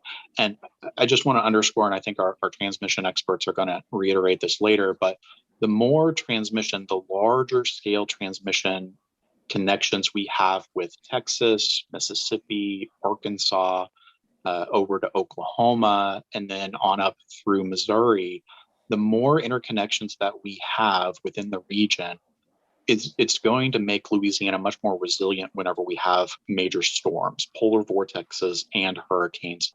And on top of that, it's going to make it a lot easier to integrate renewable resources. And that's really what that RIA study from MISO is showing. But one thing, I haven't heard from MISO on if they're planning on doing like a RIA 2.0, but this is something that our utilities could do in their own integrated resource plans, identifying transmission solutions that would enable significant penetrations of renewable resources. That's something that the IRPs can do right now. And I know there are some provisions with the integrated resource plan rules in the state that transmission needs to be considered, but that's something we're really going to have to dig into on the next integrated resource plans, is how can we get those better interconnections so that we can make power flow much more easily. Thanks, Simon. David, do you have a response? Yeah, not so much a response, it's just to pile on a little further. And Simon, I want to thank you for actually saying MISO did something that was pretty good. Simon and I have had some Pyrrhic battles over the years, and I've enjoyed all of them. He's a very smart guy. For those of you who aren't as familiar with how MISO works, there is a very active and engaged stakeholder process that is discussing RIA. And I don't know, Simon, whether or not there will be a formal RIA 2.0 or it'll be a 1.1, but I'm certain as stakeholder input happens, as it always does in MISO, that there will be a long list of changes. And when the next version does come out, I'm happy to supply it to the group. Yeah, I guess. Oh yeah. Yeah, no, that's a really good point. That there are lots of MISO meetings happening all the time. In fact, there's actually one going on right now about the polar vortex. That's right. But one of the things that this group can do and that the governor can directly do is send a letter to MISO and request like a RIA 2.0 specifically for the South. That type of request is taken very seriously because MISO is member driven. And so if the utilities in the South, particularly in Louisiana, put together a letter with the governor and ask for RIA 2.0 on transmission, MISO will set up and take notice and provide that expertise that they've been able to provide with the current RIA study. And as you type, RIA has 2 eyes. Yeah. And let me just take this moment to ask a question / make sure everybody's aware. You know, the governor has also initiated an intergovernmental task force with BOEM on offshore wind in the Gulf. You know, it's a start. We're at the very start of a process. We're hoping to be kind of officially kicking off in June. Is there anything that we haven't, that we've maybe that we need to add to this list to kind of make sure that we're planning ahead for that, since it's kind of in the works already? And you guys know it better than I do, whether we've already covered things that are important for that. I mean, it's the very first step in a very long and big process. And so it's hard to come up with some very specific things. You know, making sure that MISO is really working well directly with the task force, I think is just a really critical component, because they're going to be able to provide a lot of data and analysis that working group is going to need in order to plan out where the proposed wind energy area lease blocks are going to be. So having that data and working directly with MISO is going to be really important to that task force. Okay. Yeah. Or Jonathan, yeah, please. David, you go ahead. I was going to say, that's why I'm here. So whatever I can assist the task force with, I'm here to help. Yeah, and I mean, Charles, just related to this, obviously, in that will be a discussion of transmission, because wherever it is, you got to get it here, right? And so it's no different than accessing it from other states. It's a cost-benefit analysis. But it is an important one. Great. Well, then I think we should move on to efficiency and use. I think that's going to be a really rich area that I want to make sure we have time to do justice. So if anybody has any last ones for transmission, we could go on to that. Yeah, just one more here, and this is maybe to consolidate what I think of a lot of folks have said. I've yet to find a state or satisfied state employees who are happy about the way that their state is interacting with any kind of RTO, either at MISO or in PJM, and that the state resources specifically to assert state goals in those multi-jurisdictional, federally regulated forums are just not, it's just not there in most places, or it's not coordinated well enough so that a state can effectively assert economic development goals or renewable energy goals. And so I'd like to propose that this group explore making a specific recommendation to provide resources to better coordinate state engagement at MISO to meet all these goals that we talked about here. Charles, before we move on. Please, Bill. Yeah. David, if you could supply us a copy of that assessment from MISO, maybe a executive summary, that would be real helpful. And I'm going to send you both today, Bill. Sounds good. Thank you. Send it to Charles so that he can distribute it to the task force. And also, and for you, there's a 1-pager, and for everybody else, there's 10. That's great. I like one. And I want to also remind everybody, if you didn't know, that Rob Verchick wrote a very nice column for The Advocate the other day about the task force. And if you haven't read it, you should. I think the staff is supposed to be sending that out. It's still on my list, Bill. I have not forgotten. Thank you. Thanks for raising that. Can I make one more point? Please, David. In responding to Ethan, the state is extremely active in MISO through the organization of MISO states, and in fact has had very high level attention and very high level, how do I say this the right way, probably punches above its weight and is louder and longer than just one of the 15 states, Manitoba and the city. When you combine the fact that the city of New Orleans and the state provide 2 representatives into the organization of MISO state, we have a lot of say in So whether or not all are happy, I've never been in a group the size of myself where everyone was happy, but it seems to come together and work, and we'll keep pushing and trudging forward. Thanks, Well, Dave. Okay, are we good to talk about efficiency, whether it's on the, the existing system, homeowner, anything that we have here? I know some people have some ideas. Logan, yeah, we held you for later, and then Jonathan, I guess, are you next? I was stretching, but I could be. Okay, well, we'll start with Logan either way, so we'll figure out who's next after this. Thank you. A similar policy to a renewable portfolio standard is an energy efficiency resource standard, which requires a certain percentage of reduction in sales or efficiency found over the course of time. And so rather than saying overnight you've got to reduce your sales, it's a standard that sort of increases over time. And then a partner to that would be a peak reduction standard. I think it's very clear that we need to focus a lot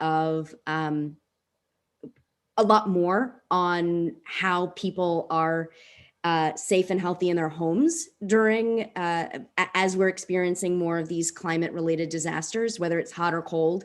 More efficient housing is healthier and safer, whether the power is on or off. And those energy efficiency resource standards, they've been done in lots of states, and it could be done by the Public Service Commission, as could a peak reduction standard, which could get into not just reducing power through things like load shed, which is that sort of blunt instrument that we all experience, or a lot of people rather experienced during that polar vortex here in Louisiana, but then things like time of use rates and other system smart thermostats, those kinds of things, and even industrial load reductions. That way we don't have to build so many of those really inefficient and polluting peaking resources. And then one other thing that I would say is energy storage, I think belongs in efficiency and use. I don't know that it could belong in peak reduction standard, but it could belong all on its own. And some kind of a standard to build up the energy storage. And it doesn't just mean battery, of course, it also means thermal storage and so on. And a lot of states are starting to think about the need for these kind of flexible energy storage resources, not only to store renewables, but also to manage the grid more flexibly. So I'll stop there. Thanks. Terrence Chambers, do you want? Yeah, I would. One type of thermal storage is in your hot water heater. So in enabling demand response programs, there are lots of things that go into demand response. So enabling and incentivizing demand response, and promoting the electrification of devices such as hot water heaters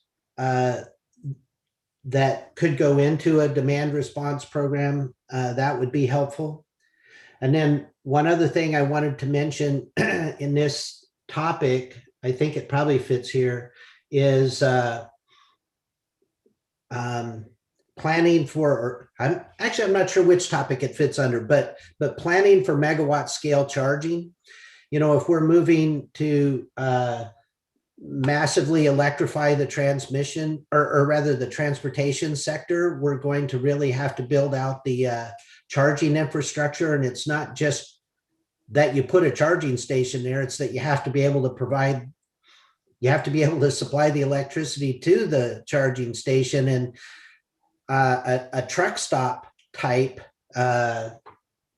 location, you know, could require charging at the megawatt scale, and we need planning for that.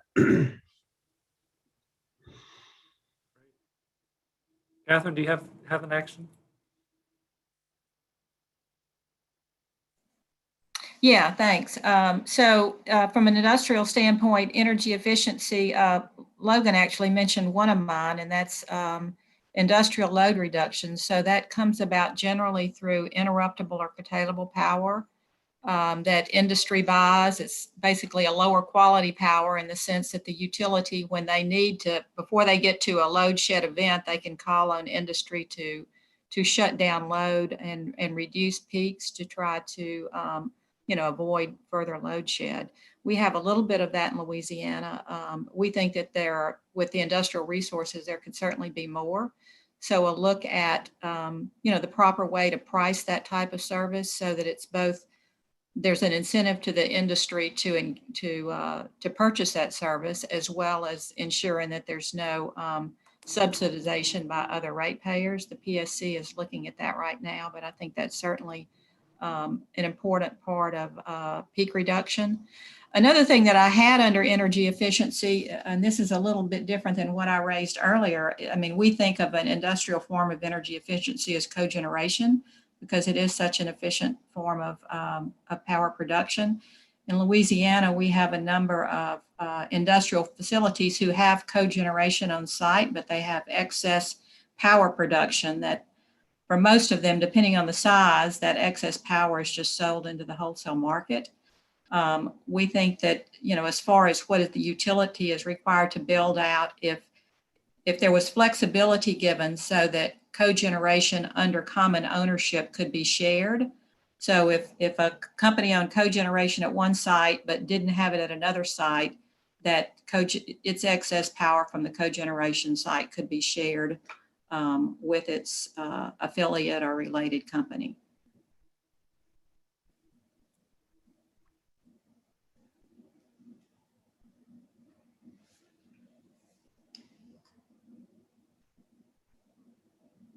Are there any maybe existing programs like weatherization type programs that could be changed or juiced up or something along those lines that we want to get into? I'll get on the list. Charles, you read my mind. Okay, I just Bill or Logan or whoever wants to. You read my mind. So much of this discussion falls within the purview of the PSC, and it scares me. But we have been talking about maybe making a presentation to the Public Service Commission about the work of the task force, and I look forward to that. The commission several years ago created an energy efficiency program. It's fairly small in scope. It serves residential, commercial, and local government consumers, with surcharges on the bills of the residents and the small businesses and the local governments, with the money flowing into accounts held by the utility companies, the three investor-owned companies, CLECO, SWEPCO, and Entergy. And that program could be expanded. The commission has a docket open now and an investigation going on as to where that program is headed. And it's a slow moving process, but it is moving. And the task force could urge the PSC to look at perhaps expanding that program. Yeah, and just on that, I mean, I think it goes without saying, but so much of this falls within that PSC purview, and I know we have the legal advisors, and it's just, something to be mindful for. I mean, many of these ideas are either before the commission or have been, and we just got to be mindful of that as we move forward with action on it. For sure. And again, too, as the template kind of has room to kind of talk about the appropriate, actor or lever, so certain things could be directed to the PSC, other things the legislature, other things, privately. So we do want to track that for sure. Rob Verchick, I haven't seen your hand in a while, and then Brian, and then Logan. I'm quickly looking at the list. I stepped out. I just want to make sure I'm not repeating somebody else's idea. But I think electrification of cars and other vehicles is something that we really need to look at as a state. And that, of course, could create a large market for electricity generators. And so, California and some other states are moving in ways to try to electrify vehicle use, either by procurement or through creating incentives, tax breaks, subsidies for the turning over of older gas-driven cars in favor of electrical cars. And it could be that the Biden, I know the Biden administration is working on something like this too. So we could get a double, we could add on to something the federal government might already do. And let me just throw out charging stations and the infrastructure and all the rest. Yeah, it makes me wonder what the electrification equivalent of cash for clunkers is. I'm sure they're talking about it. I'm sure there's a clever name for it, though. I'm just thinking what the clever name's going to be. Exactly. Thank you, Brian, and then Logan. Yeah, just real quick, on back to the energy efficiency expansion of the program, and certainly something to take a look at. What we do have to keep in mind, and I know it's in the back of all of our mind, is the impact that expanding these programs and the cost, and how disproportionately some of our low-income customers can get impacted by that. While they may, be able to enjoy some type of funds through LIHEAP and other energy assistance. I mean, there's a balance that you have to hit with that, and we need to, as we craft any kind of recommendations, I think it'd be nice on all of these that we sort of keep the impact to those that are less fortunate in mind. Thanks, Brian. And I would say that's an important part of the, when we go in and take these actions and really develop them out, we're going to want to make sure we're thinking about that and all the different impacts, good and bad. Who's carrying the burden of it? All those kinds of questions need to be baked into this. Thank you. Okay, Logan, do you have another one? Yeah, actually, Brian, you teed it up exactly. The part about the energy efficiency programs that are so important is that there are programs specifically carved out for low-income customers that are zero cost to those customers. And those are the kinds of things that we can really ramp up and can coordinate with an existing program that currently the Louisiana Housing Corporation manages, which is a federal program that's funded through DOE and DHHS. And that weatherization assistance program right now is fairly small, but we are fairly certain that the next round of federal sort of infrastructure dollars will include some additional funds for that weatherization program.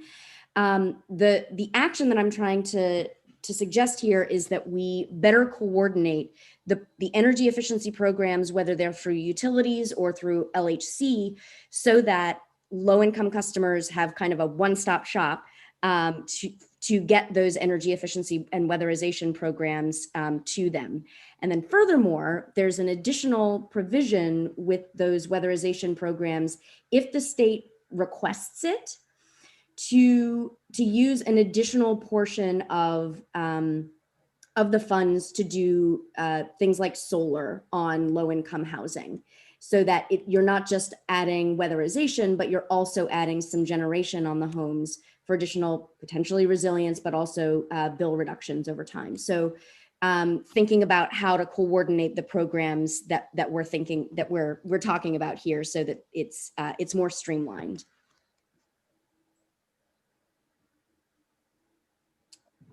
Okay, I just want to be mindful. We have a couple other categories. We might have hit ideas that are kind of in them already, but is it okay if we kind of just at least move to the next one for a minute? We can always kind of add stuff later too. So are there other ideas having to do with, let's see what's all on here. Okay, access to consumer access, or again, maybe industry access. We've kind of touched on that a little bit.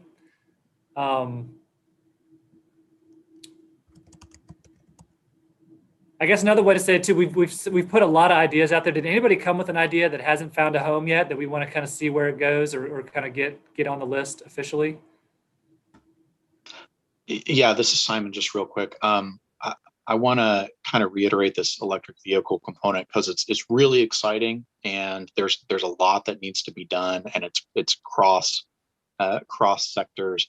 I do want to give some accolades to SWEPCO, AEP, and Intergy on this new electric highway coalition that they announced fairly recently, that they're working with some of their other electric utility partners across the southern part of the United States to develop fast electric vehicle charging stations. So I think that's a wonderful initiative that has gotten started.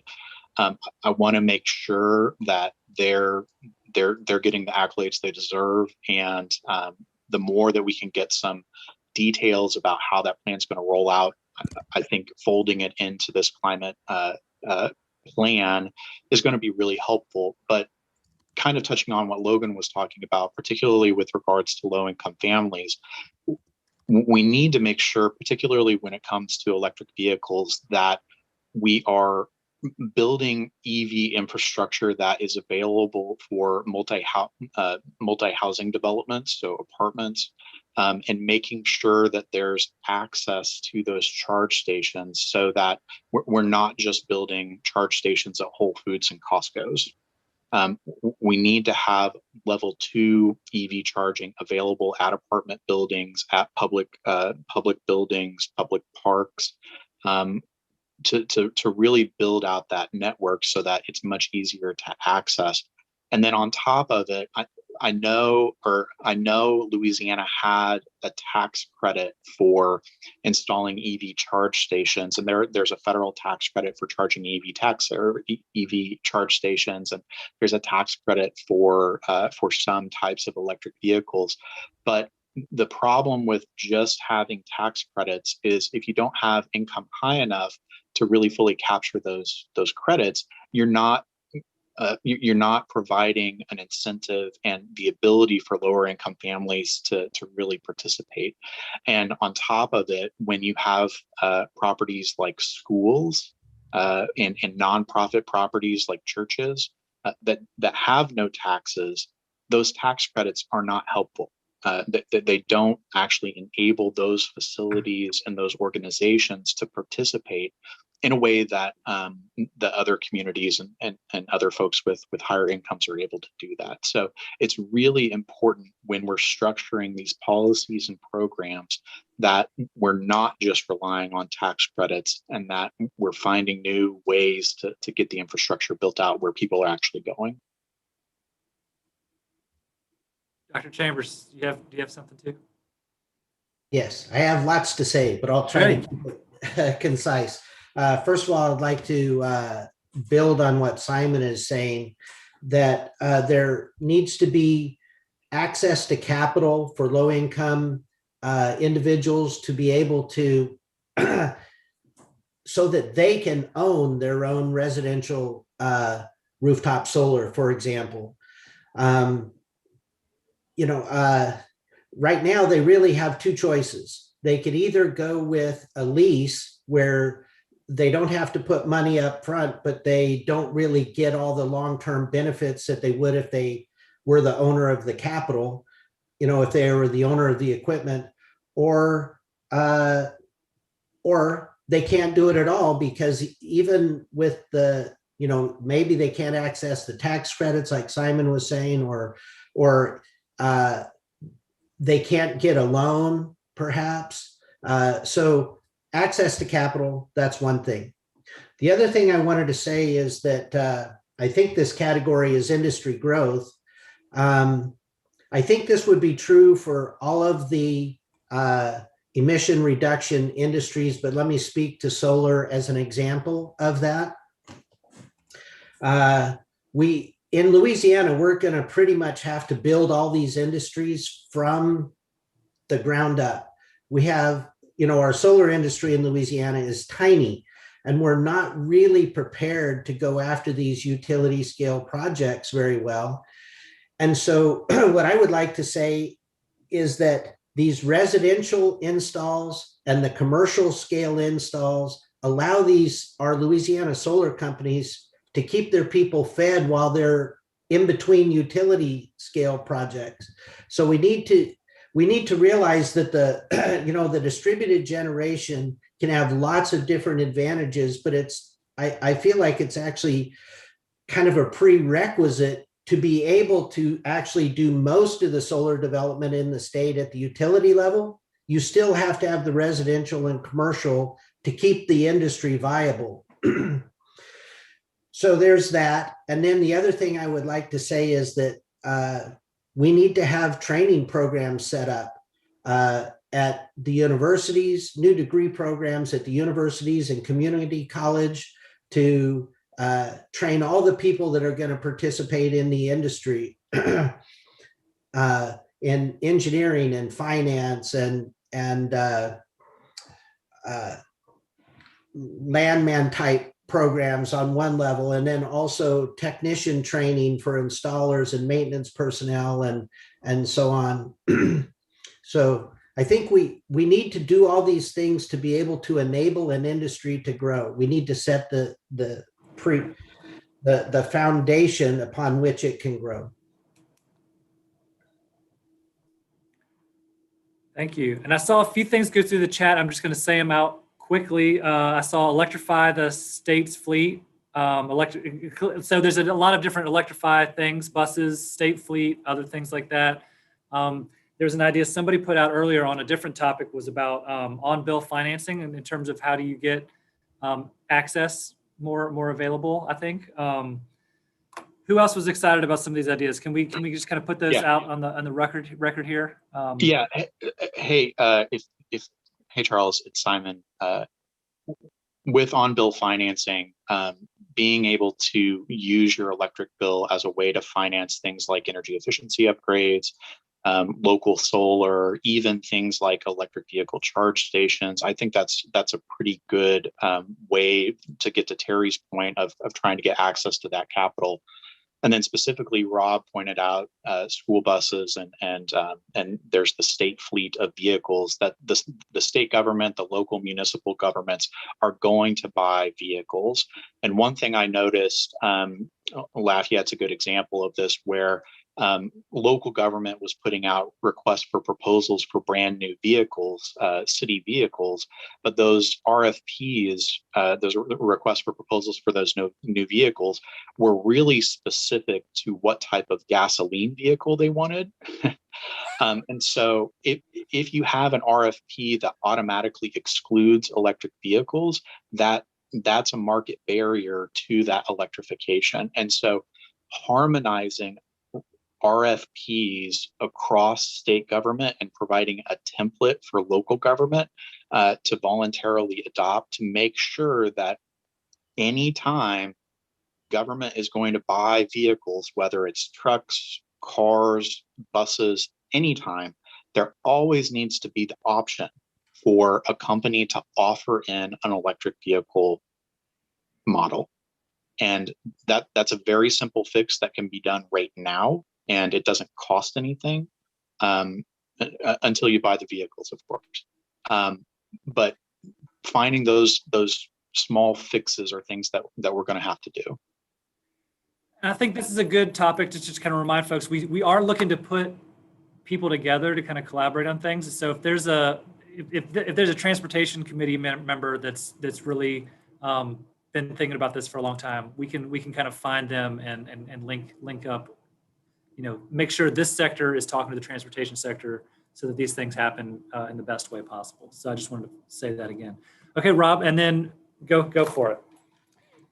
I was just going to say, I'm looking for a place to put this idea that I talked with a woman in Chicago the other day, a community advocate, who was explaining how the Chicago Housing Authority was looking at purchasing or somehow developing a solar farm in a disadvantaged neighborhood, and then using the revenue from its excess power that it generates, using that revenue to return it to the community in some way.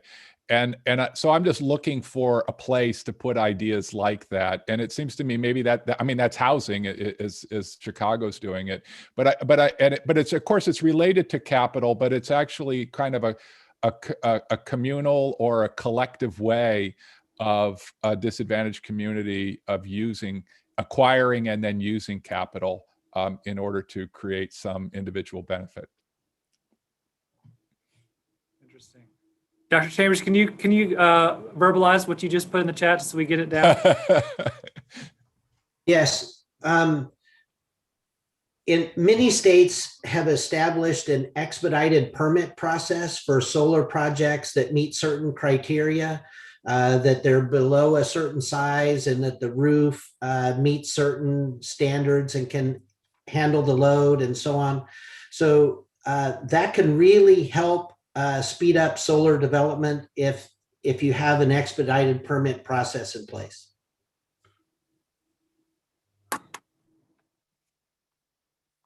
Great. Oh, and I have another idea I just thought of. I'm sorry. And I don't know where it goes, but I have friends who are working on issues having to do with expanding the grid and locating transmission towers, for instance. And often communities are not happy, obviously, about the expansion of these if they are going to be in their neighborhoods and so on. But there are programs when that is safe and it's not hurting anybody, but it's an aesthetic problem.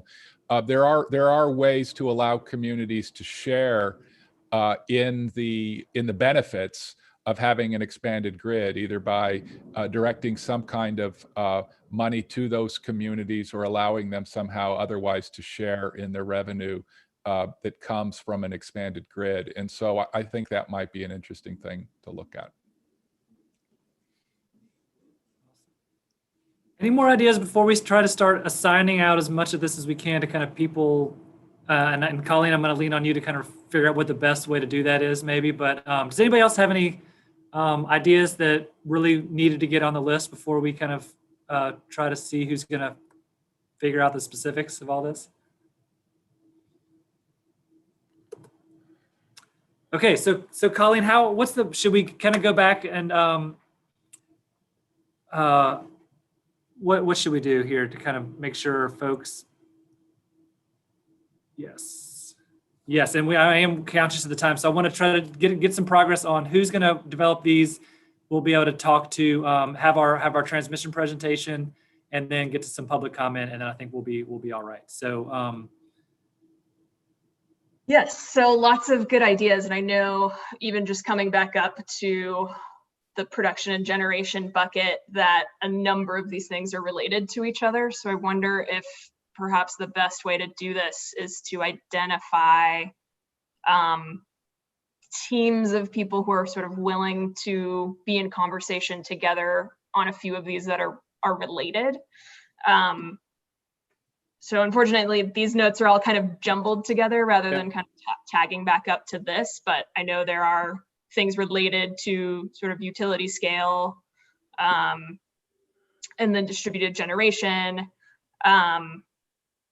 Does anyone want to sort of offer themselves for one or multiple of these? Hey, this is Simon. I think the easiest way and the quickest way to get through this is to basically create subcommittees for each of these larger topics, and then have folks volunteer for each one of those subcommittees. So to that end, I would volunteer in this production generation subcommittee that has all of these bullet points. And then I like this idea too, Simon, and thank you for being the first to kind of say I will do some extra work on this very much. It doesn't mean that the people on this subcommittee have to do all the writing themselves. Like I said earlier, we can collaborate with other organizations, other folks. So don't feel like you're signing up for a lot of bullets or whatever. Just please think about where your expertise kind of can be the most helpful as we fill these out. So do we have anybody else that feels like they could work on some of these production side? I'd like to. This is Rob. Thanks, Rob. And this is Catherine. I would like to as well.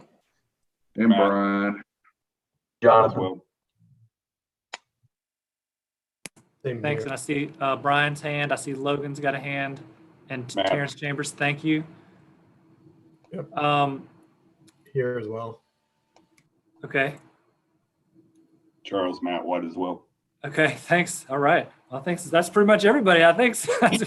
Yeah. It's a great subcommittee. Um, Committee of the Um, whole.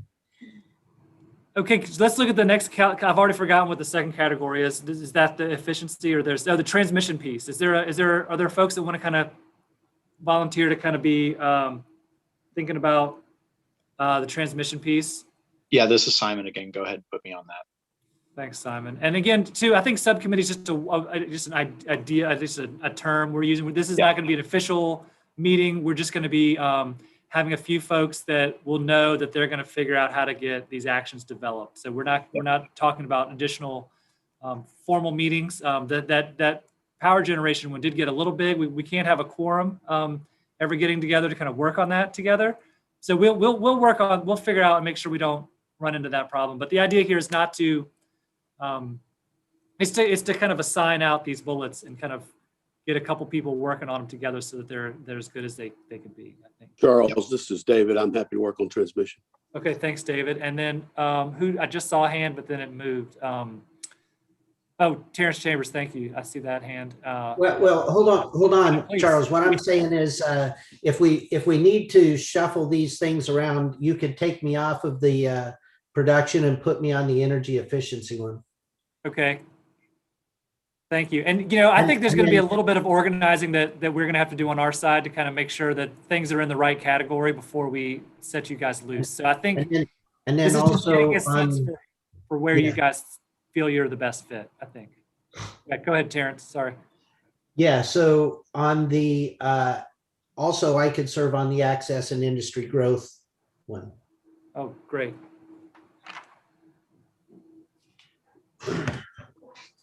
Anyone else on transmission here? Yeah, Charles, I had my hand up. This is Robbie. Okay, thank you, Robbie. Oh, there's a hand. Sorry, guys. I'm missing it.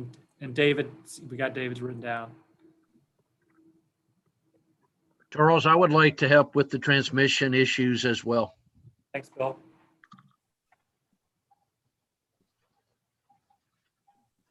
Okay, efficiency, I think, is next. Efficiency and use, too. And we have some folks, Logan, Terrence, Catherine, thank you. That's great. That's great. And then the last one was kind of expansion, industry growth, and Terrence said yes there. Thank you. I can help as well. This is Matt. Okay, thanks, Matt. All right. Well, everybody, this was a really great list. I think this is really, really interesting, really productive conversation. Thank you, everybody, for bringing ideas in and for just being the experts that you are on this. It's great to see. I do think that, Colleen, how important is it that I talk about the April meeting? I think that we are thinking about the best way to kind of structure our April meeting when we kind of purposefully put different groups together. We had a lot of topics that came up today that easily spanned between transportation and electrification. And we had, a lot of industry talk today about how industry can get better access to cleaner fuels and renewable fuels. So I think we've already got some ideas. I think I'm just going to ask if anybody has any themes or any kind of ideas or any kind of specific actions that you would really want to see happen at a cross sector level. I guess if anybody wants to just kind of really raise something as super important, I'd love to hear it from you now, but we also have some time to think about that. So any of these topics that you would really love to see handled explicitly in April by a cross committee kind of a meeting. Charles, remind us what the other committee names are. Great question. So we've got manufacturing and industry. We've got oil and gas and mining. We've got agriculture, conservation, forestry, and waste. We've got land use, building and housing, and transportation. Our main, kind of economy buckets, emissions side committees. And then we've got advisory groups too that we need to think about how to involve them. We've got a legal lens, equity lens, a scientific lens, and a finance economics lens as well. Yeah, I see two hands, David and then Logan.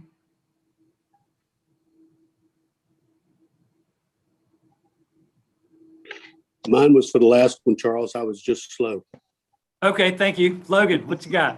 Yeah, I just wanted to say building and housing, the intersection there with energy efficiency and things like building codes is really important here. Dr. Chambers, did you have a thought there too?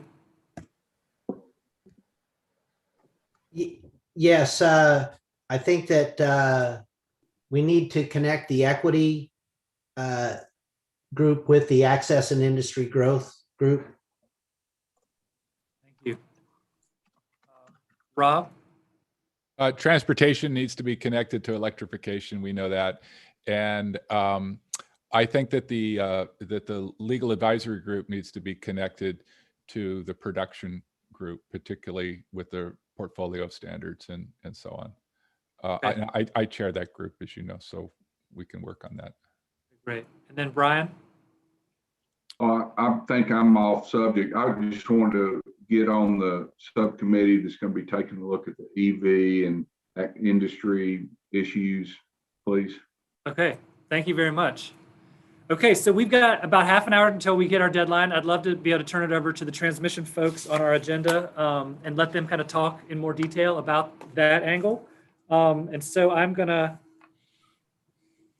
think we're okay with that. So yes, so this is the role of regional transmission organizations in decarbonizing Louisiana. So we're gonna have John Norris, Jay, Daniel, Andy, you guys, I'm going to let you guys share screen and just go ahead and take it away. If it doesn't work, let me know and we can click a button or something. Yeah, let me give it a shot right now, Charles, and Okay. we'll kick it off. Charles, are all these presentations going to be available somewhere? They are. We're going to put everything online after the fact, and we'll especially this once we get this action list looking good, we'll make sure we get that to everybody too. Okay. Okay. Thank you. All right. Looks like we got our screen up there. Thanks, Charles, and thanks to all of you for letting us share with you our thoughts on RTOs and transmission today. I'm John Norris. I'll give you a little background on myself, and then Jay and Daniel will also have some remarks, as well as maybe Steve Gaw. But between the four of us, we probably have collective 6 decades of experience with RTOs and transmission. I was the chair of our Public Service Commission in Iowa, and also president of the organization of MISO states, and then served as a term on the Federal Energy Regulatory Commission, actually in 2011. So I cast the vote that permitted Energy Regional State Committee and your states to join MISO in 2011. There's a lot of history of incumbent investor-owned utilities protecting their turf from competition that results from RTOs and transmission. But I want to assure you that in this day of webinars, this did not occur from that ferociousness sometimes you see in the incumbent utility world for protecting their turf from competition. So I know we've had a long meeting. We'll try and go through this fairly rapidly, and obviously open to any questions you have along the way. And most importantly, we all want to be available to serve you as a resource going forward in your committee work. So the goals for today are to give you a primer on RTOs. Some of you may be more steeped in this than others. It could literally be an hours long or weeks long intense training to get people up into the weeds on RTOs. But we'll just try and give you a 30,000 viewpoint today. And then connecting that to why it's so important to Louisiana reaching your decarbonization goals is critical.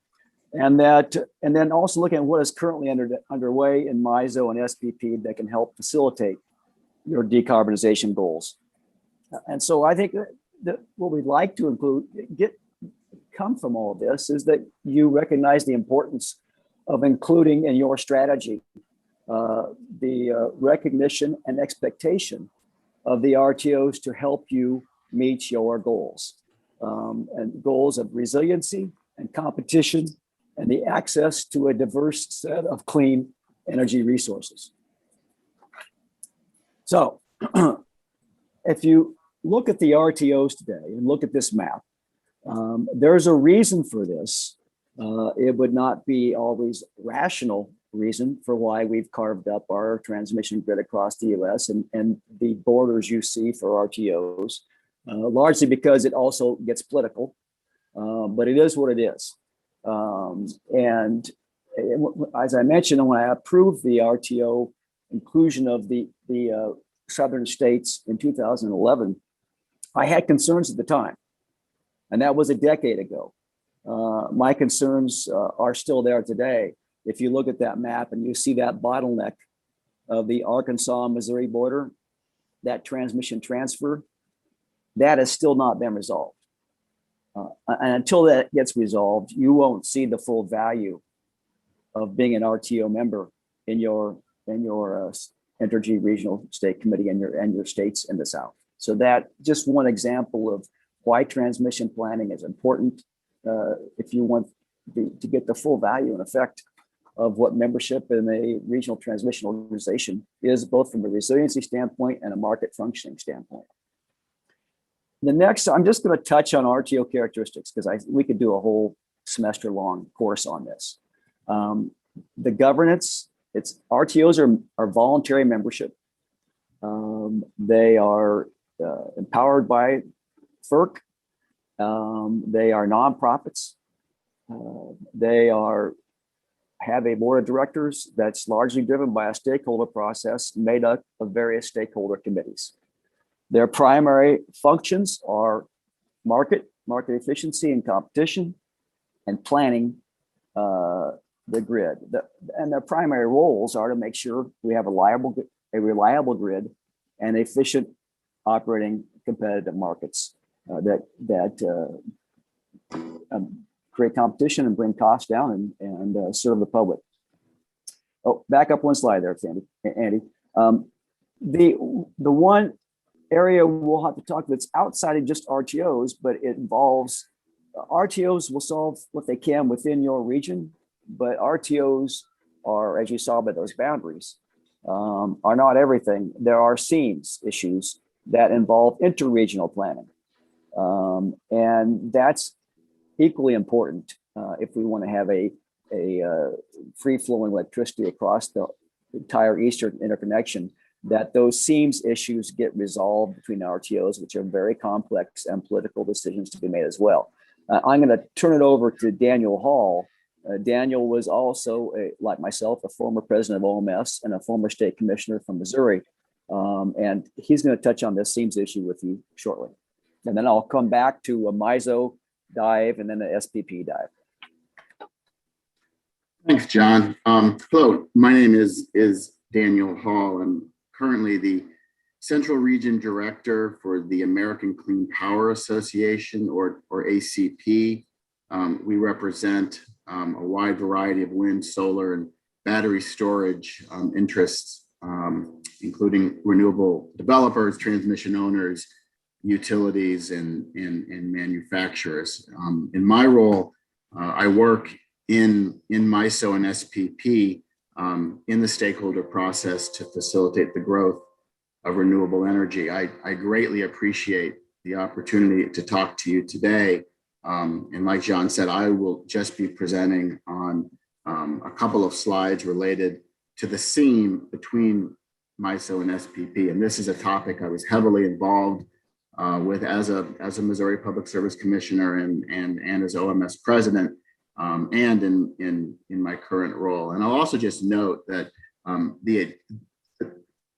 the initiative that I was able to spend a little bit of time listening to this afternoon, or I should say this morning, is really exciting. And I wish you great success, and we will certainly do anything we can to help along the way. This slide is designed to make the simple point that additional transmission connections and improved coordination on the seam produces three important benefits. First, resilience. If the two regions are able to move power back and forth, it provides security against shortages, price spikes, and load shedding, like what occurred during the recent February cold weather event. Weather events are typically the most extreme in a relatively narrow area, so interregional transmission allows surplus in one region to be delivered from neighboring regions. SPP's load shedding during this February event was quite limited compared to what occurred in ERCOT in Texas, mainly because of its connections to MISO. But SPP acknowledged that constraints on the SPP seam did inhibit the flow of energy from MISO, which exacerbated the energy shortage situation. Second, access to renewable energy. SPP has a great deal of wind energy capacity, as does MISO North. And MISO South has potential for a great deal of solar, illustrated by Entergy Louisiana's announcement this week of intent to issue a 500 megawatt, an RFP for a 500 megawatt solar and battery facility on top of the 200 megawatt RFP it issued last year. Interregional transmission and coordination would allow this energy to flow freely and not artificially be held captive in the local area. Third, affordability. It's widely understood that wind and utility scale solar are the cheapest energy sources available.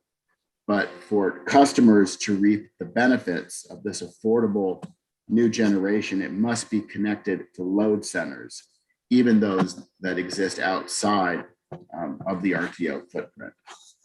If time permitting, I'll be able to provide a little more information on the seams issue later in the presentation. But with that, I'll hand it back to John.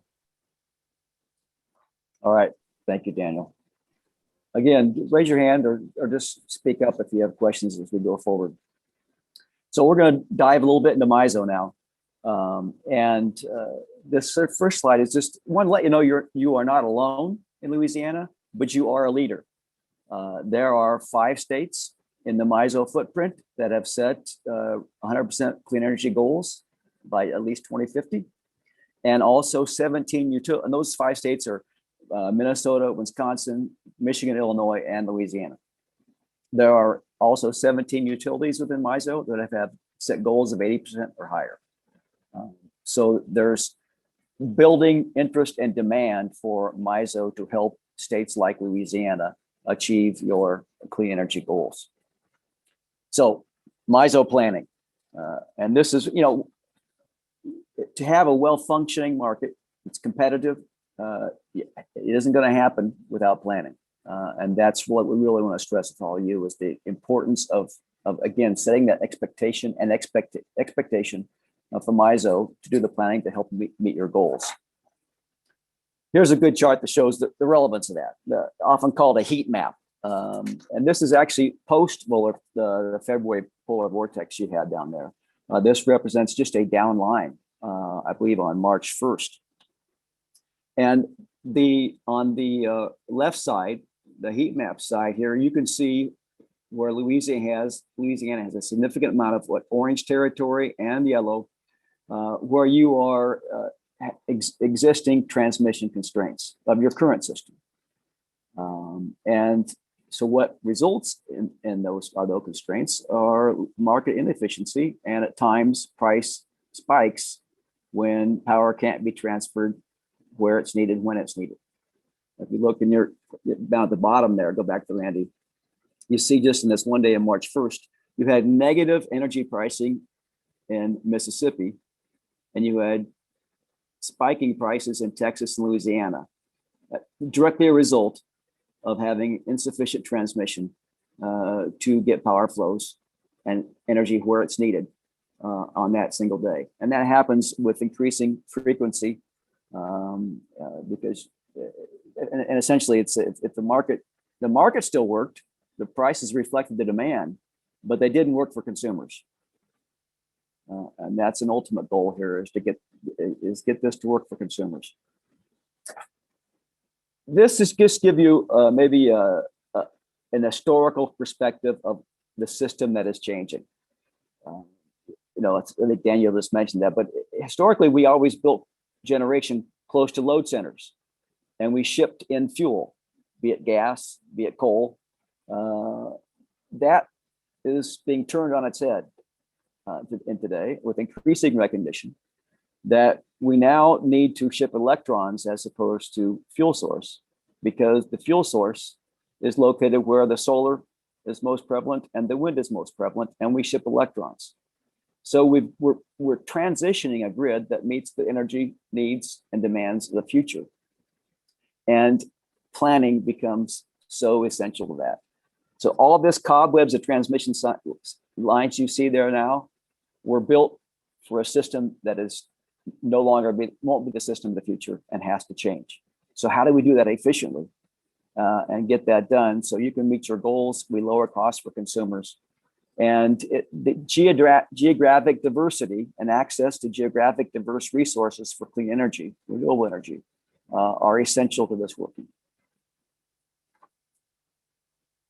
An example, you have in MISO South, currently in the queue, wanting to build in your region over 10,000 megawatts of solar, 6,000 of those in Louisiana. There are some wind, although it's a less prevalent resource in the South, and also significant number of storage projects that are starting to be researched and planned. And these are what are in the current queue. This doesn't include the number of projects that have already dropped out of the MISO queue. What is the MISO queue? It is projects waiting to get built, but for lack of transmission capacity. And so this is also about competition, meeting your goals, but it's also about jobs. There are thousands of renewable energy jobs sitting right now in your queue in Louisiana. And not only jobs related to renewable energy, but an increasing number of businesses. And I saw some traffic on your chat earlier about RECs. Increasing number of businesses are now making siting decisions for new facilities or expansion of the facilities based on, is there access to renewable energy? They're getting away from buying RECs. They want access to renewable energy at their facilities. That's only obtainable if you have the transmission infrastructure to support that. So this is a huge job impact move, as well as just cleaning up or decarbonizing your economy in MISO South and across the entire footprint. And now we have measurables of the true cost benefit of these transmission investments. I was the president of OMS. We launched what were the multi-value projects back in 2007. And that project started in 2007. That final transmission segment is just going into place right now in 2021. But consumers have already realized a $2 to $3 benefit to cost on those MVP projects. And SPP, it's even more dramatic. They have an over $3 benefit to consumers to cost for transmission. So we know from measurable experience now that prudent transmission planning and investment lowers overall cost to consumers. And if they don't get built. And a lot of times you'll hear people complain, well, this is going to raise the transmission cost, which is already a small segment of the consumer's utility bill. But if you may raise the transmission cost slightly, if the overall bill goes down, that's a net benefit to consumers. And it also empowers our ability to clean up our energy sources. MISO is in a current planning process. They have a planning process every year, but no long-range transmission plans have really been launched or successful in MISO for over a decade.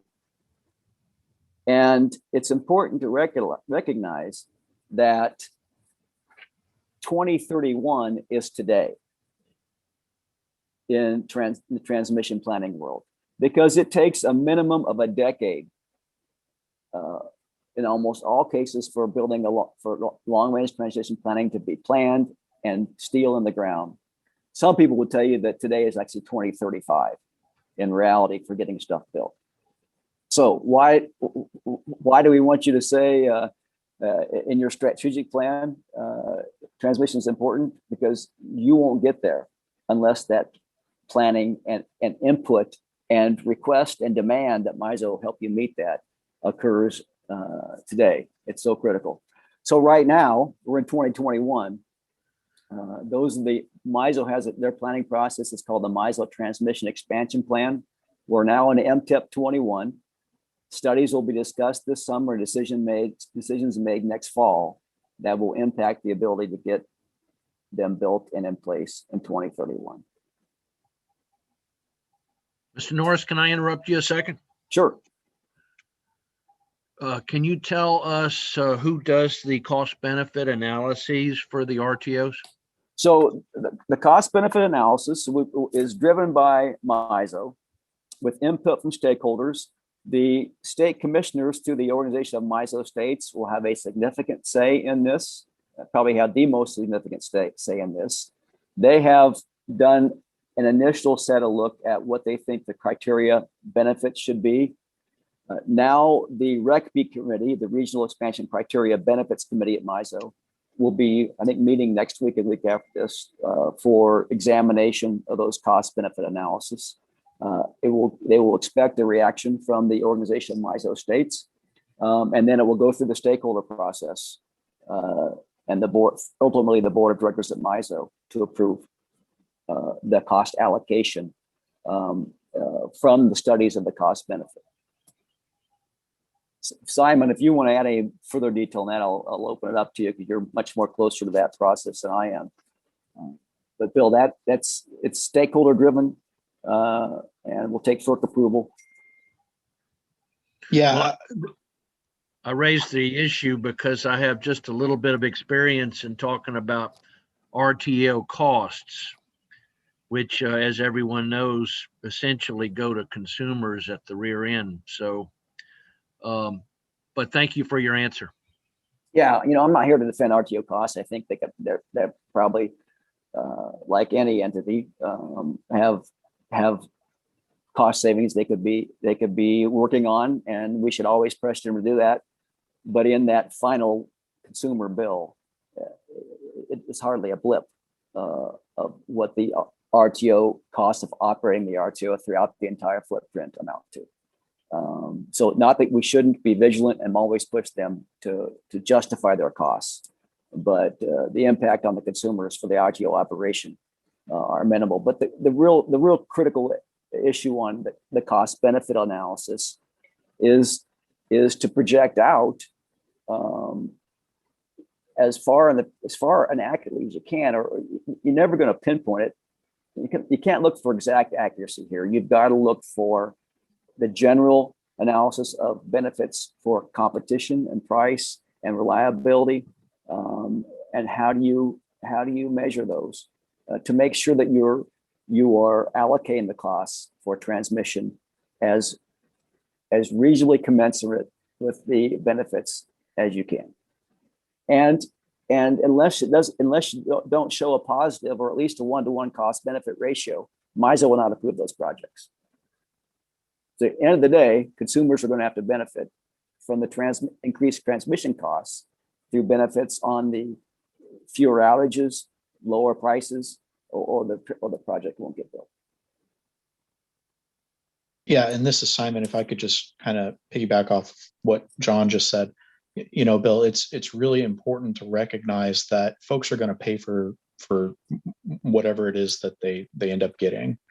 And from what we've seen with the larger scale transmission build outs at both MISO and SPP, those have been really beneficial on that cost benefit metric.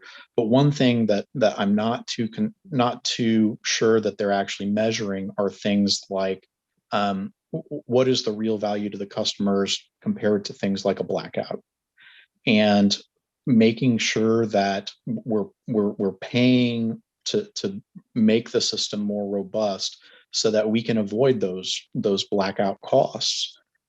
Because if we keep going the way that we have been, we're really just putting band-aids over very large problems, and ultimately the customers are going to end up paying for not having a more robust solution by not having their lights turn on. This is David Gary. Can I comment on that? Sure, dude. The important thing, Bill, as we get into this level of discussion about RTOs and about the significance of the organization of MISO states, is that MISO does not control the generation mix that the states decide upon individually. MISO's task is to make those things work together. So when your state, our state, has decided on a certain mix, transmission then flows from it. As this mix changes through the penetration of renewables, the commentators are correct. There has to be a tremendous transmission build to accommodate that input of renewable energy. It is those costs that are measured against the gains that are going to be critically watched by all of the regulators at the city, at the state, in SPP, and everywhere to make sure that there's a more than positive balance. To Simon's point, there are discussions about the relative benefits, but it is truly predominantly cost-driven. And MISO is not the only RTO that deals with those issues that way. Thank you, David. I think those are all great points. I would just say, I think, you know, the Public Service Commissions and the OMS membership on MISO really have the task of making sure that they are, you know, seeing out in the future. What's that generation mix change going to occur? What's consumer demand going to occur? What are the reliability needs, and how do we make sure those are met and measured? And make sure that we're not just protecting the incumbents within those states for their interests, but this has to be driven by consumer interests and those state policy goals. And the more functional your transmission grid is, the better you're going to be able to be flexible to meet those goals. And ultimately the test at MISO will be, it's got to be a positive cost to benefit ratio, or the projects won't get built. I certainly agree with that. Yeah, but honestly, and what I've seen so far in the decade since the MISO South joined MISO is a tremendous amount of regular daily MISO meeting pushback from a lot of the energy interests in the MISO South to not change. And that's not that's similar to what we saw the decade prior in MISO, as utilities were recognizing what's changing, and some got out ahead of it and have built the generation mix that has benefited them greatly. Some were still dinosaurs in thought, and now they're coming around.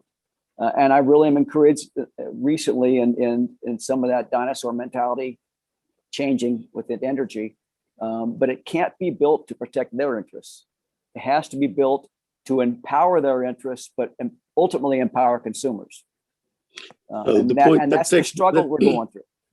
Absolutely, John. And the point that takes me back to the first point that I made. Bill, your former boss and the other four are the ones who will be the strongest leaders of this effort in Louisiana. John, you may recall that Louisiana is very different. It has its own constitutionally created Public Utility Commission that does not serve at the pleasure of the governor or the legislature, but the commissioners are individually elected, and their perceptions are very important. So, Bill, that takes me back to the point I was trying to make earlier, which is interface of this committee with the commission and getting the buy-in of the commission is going to be incredibly important as we move forward.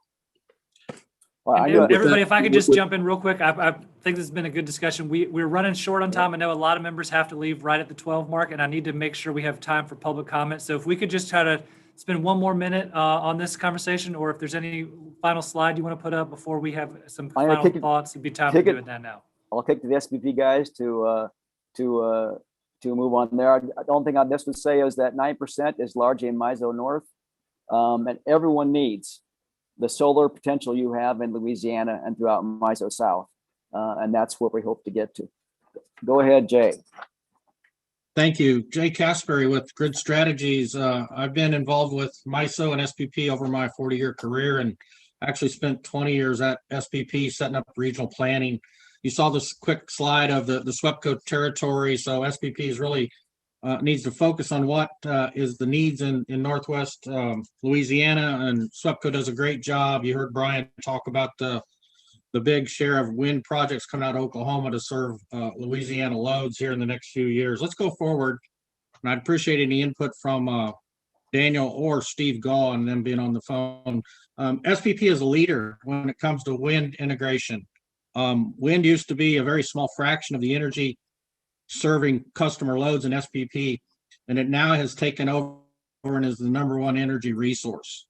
You notice some things in here. There's 27 gigawatts of wind on SPP wires today. That was driven primarily by large transmission expansion projects over the last 10 years. SPP spent about $10 billion to create a robust transmission system, and it has been very effective in delivering high quality renewables to markets, primarily in SPP, but also for exports to some extent. Let's move forward. Like MISO has the MTEP, MISO Transmission Expansion Plan. SPP has an integrated transmission plan. They're the same thing, basically. It's a 10-year look on what the grid's needs are, and then they try to get the least cost portfolio of projects to meet reliability, economic, and public policy needs. Let's go forward if we can. The key point I think about the ITP process at SPP is the benefit to cost ratio of the transmission expansion. In the latest ITP, you see that the 40-year net benefit was from 3.5 to 5.8 for every dollar spent on transmission, significant savings to customers. Transmission truly enables and defines markets, and we need to understand its importance for the power supply system. Let's go forward if we can. SPP just a few days ago, Tuesday morning, set peaks on wind penetration approaching 80%. Actually, during those events, they were curtailing about 4 gigawatts of wind at the time. So there was tremendous potential for more wind penetration. Let's go forward. I think Daniel wants to talk a little bit about themes, and then we'll wrap this up. Yeah, I'm gonna be real quick here. Most of this content has already been discussed, but what I think is important is that there are a number of initiatives underway in MISO and SPP to address the seams issue, and support from this group in their strategic plan supporting those initiatives, I think would be extremely valuable. One initiative is that state regulators in MISO and SPP formed a committee to evaluate the seam situation and make recommendations. This process is ongoing. MISO and SPP recently announced a joint study to identify interregional transmission to facilitate interconnection of renewables on the seam. Findings from that report should be available by the end of the year. That's in addition to the annual MISO SPP process to identify seams projects that will kick off later this month. And finally, SPP is in the process of a long-term assessment of its regional transmission needs. And one aspect of that study includes an assumption of free-flowing power between the regions that could lead to the identification of economically beneficial seams project. And there is hope and there is effort to get MISO to participate in that study as well. So again, any support for any of these initiatives that you can set forth would be extremely valuable. Okay, I think in interest of time, we really are at 12. So I just want to kind of make sure we have time to do a public comment period. So if that's okay, thank you for the presenters today, and thanks to everybody on the committee for a great conversation earlier. I do want to turn it over to any attendees or anybody else listening in. If they have a public comment to make, if they could raise their hand, we could do that. And I'm going to check the email while they do that to see if we have any that came in that way. So the email looks clear. Again, any attendees that would like to talk? Am I getting a chat? Yeah, thank you, Charles, for the opportunity. And all the stuff you talked about before we talked about transmission is so critical. But this is a matter of scale. And you won't get to the scale you need to achieve those goals without the basic infrastructure that enables you to do that. And that's really what we're saying here. And hopefully you'll include this as a key part of your strategies, and we stand as a resource to you for any help you need. Okay, great. Well, Charles, again, go ahead, Bill. Charles. Close this out, Bill, please. I'm going to close this out. I want to thank our transmission speakers for doing a good job in a very short period of time and speaking clear English as well. RTO language can be pretty hard to understand. And I want to thank Andy Kowalczyk for facilitating this as well. Thanks for having me. Appreciate it. And again, so I think, Bill, can we have a motion to adjourn? I think can you call for that, I guess, or?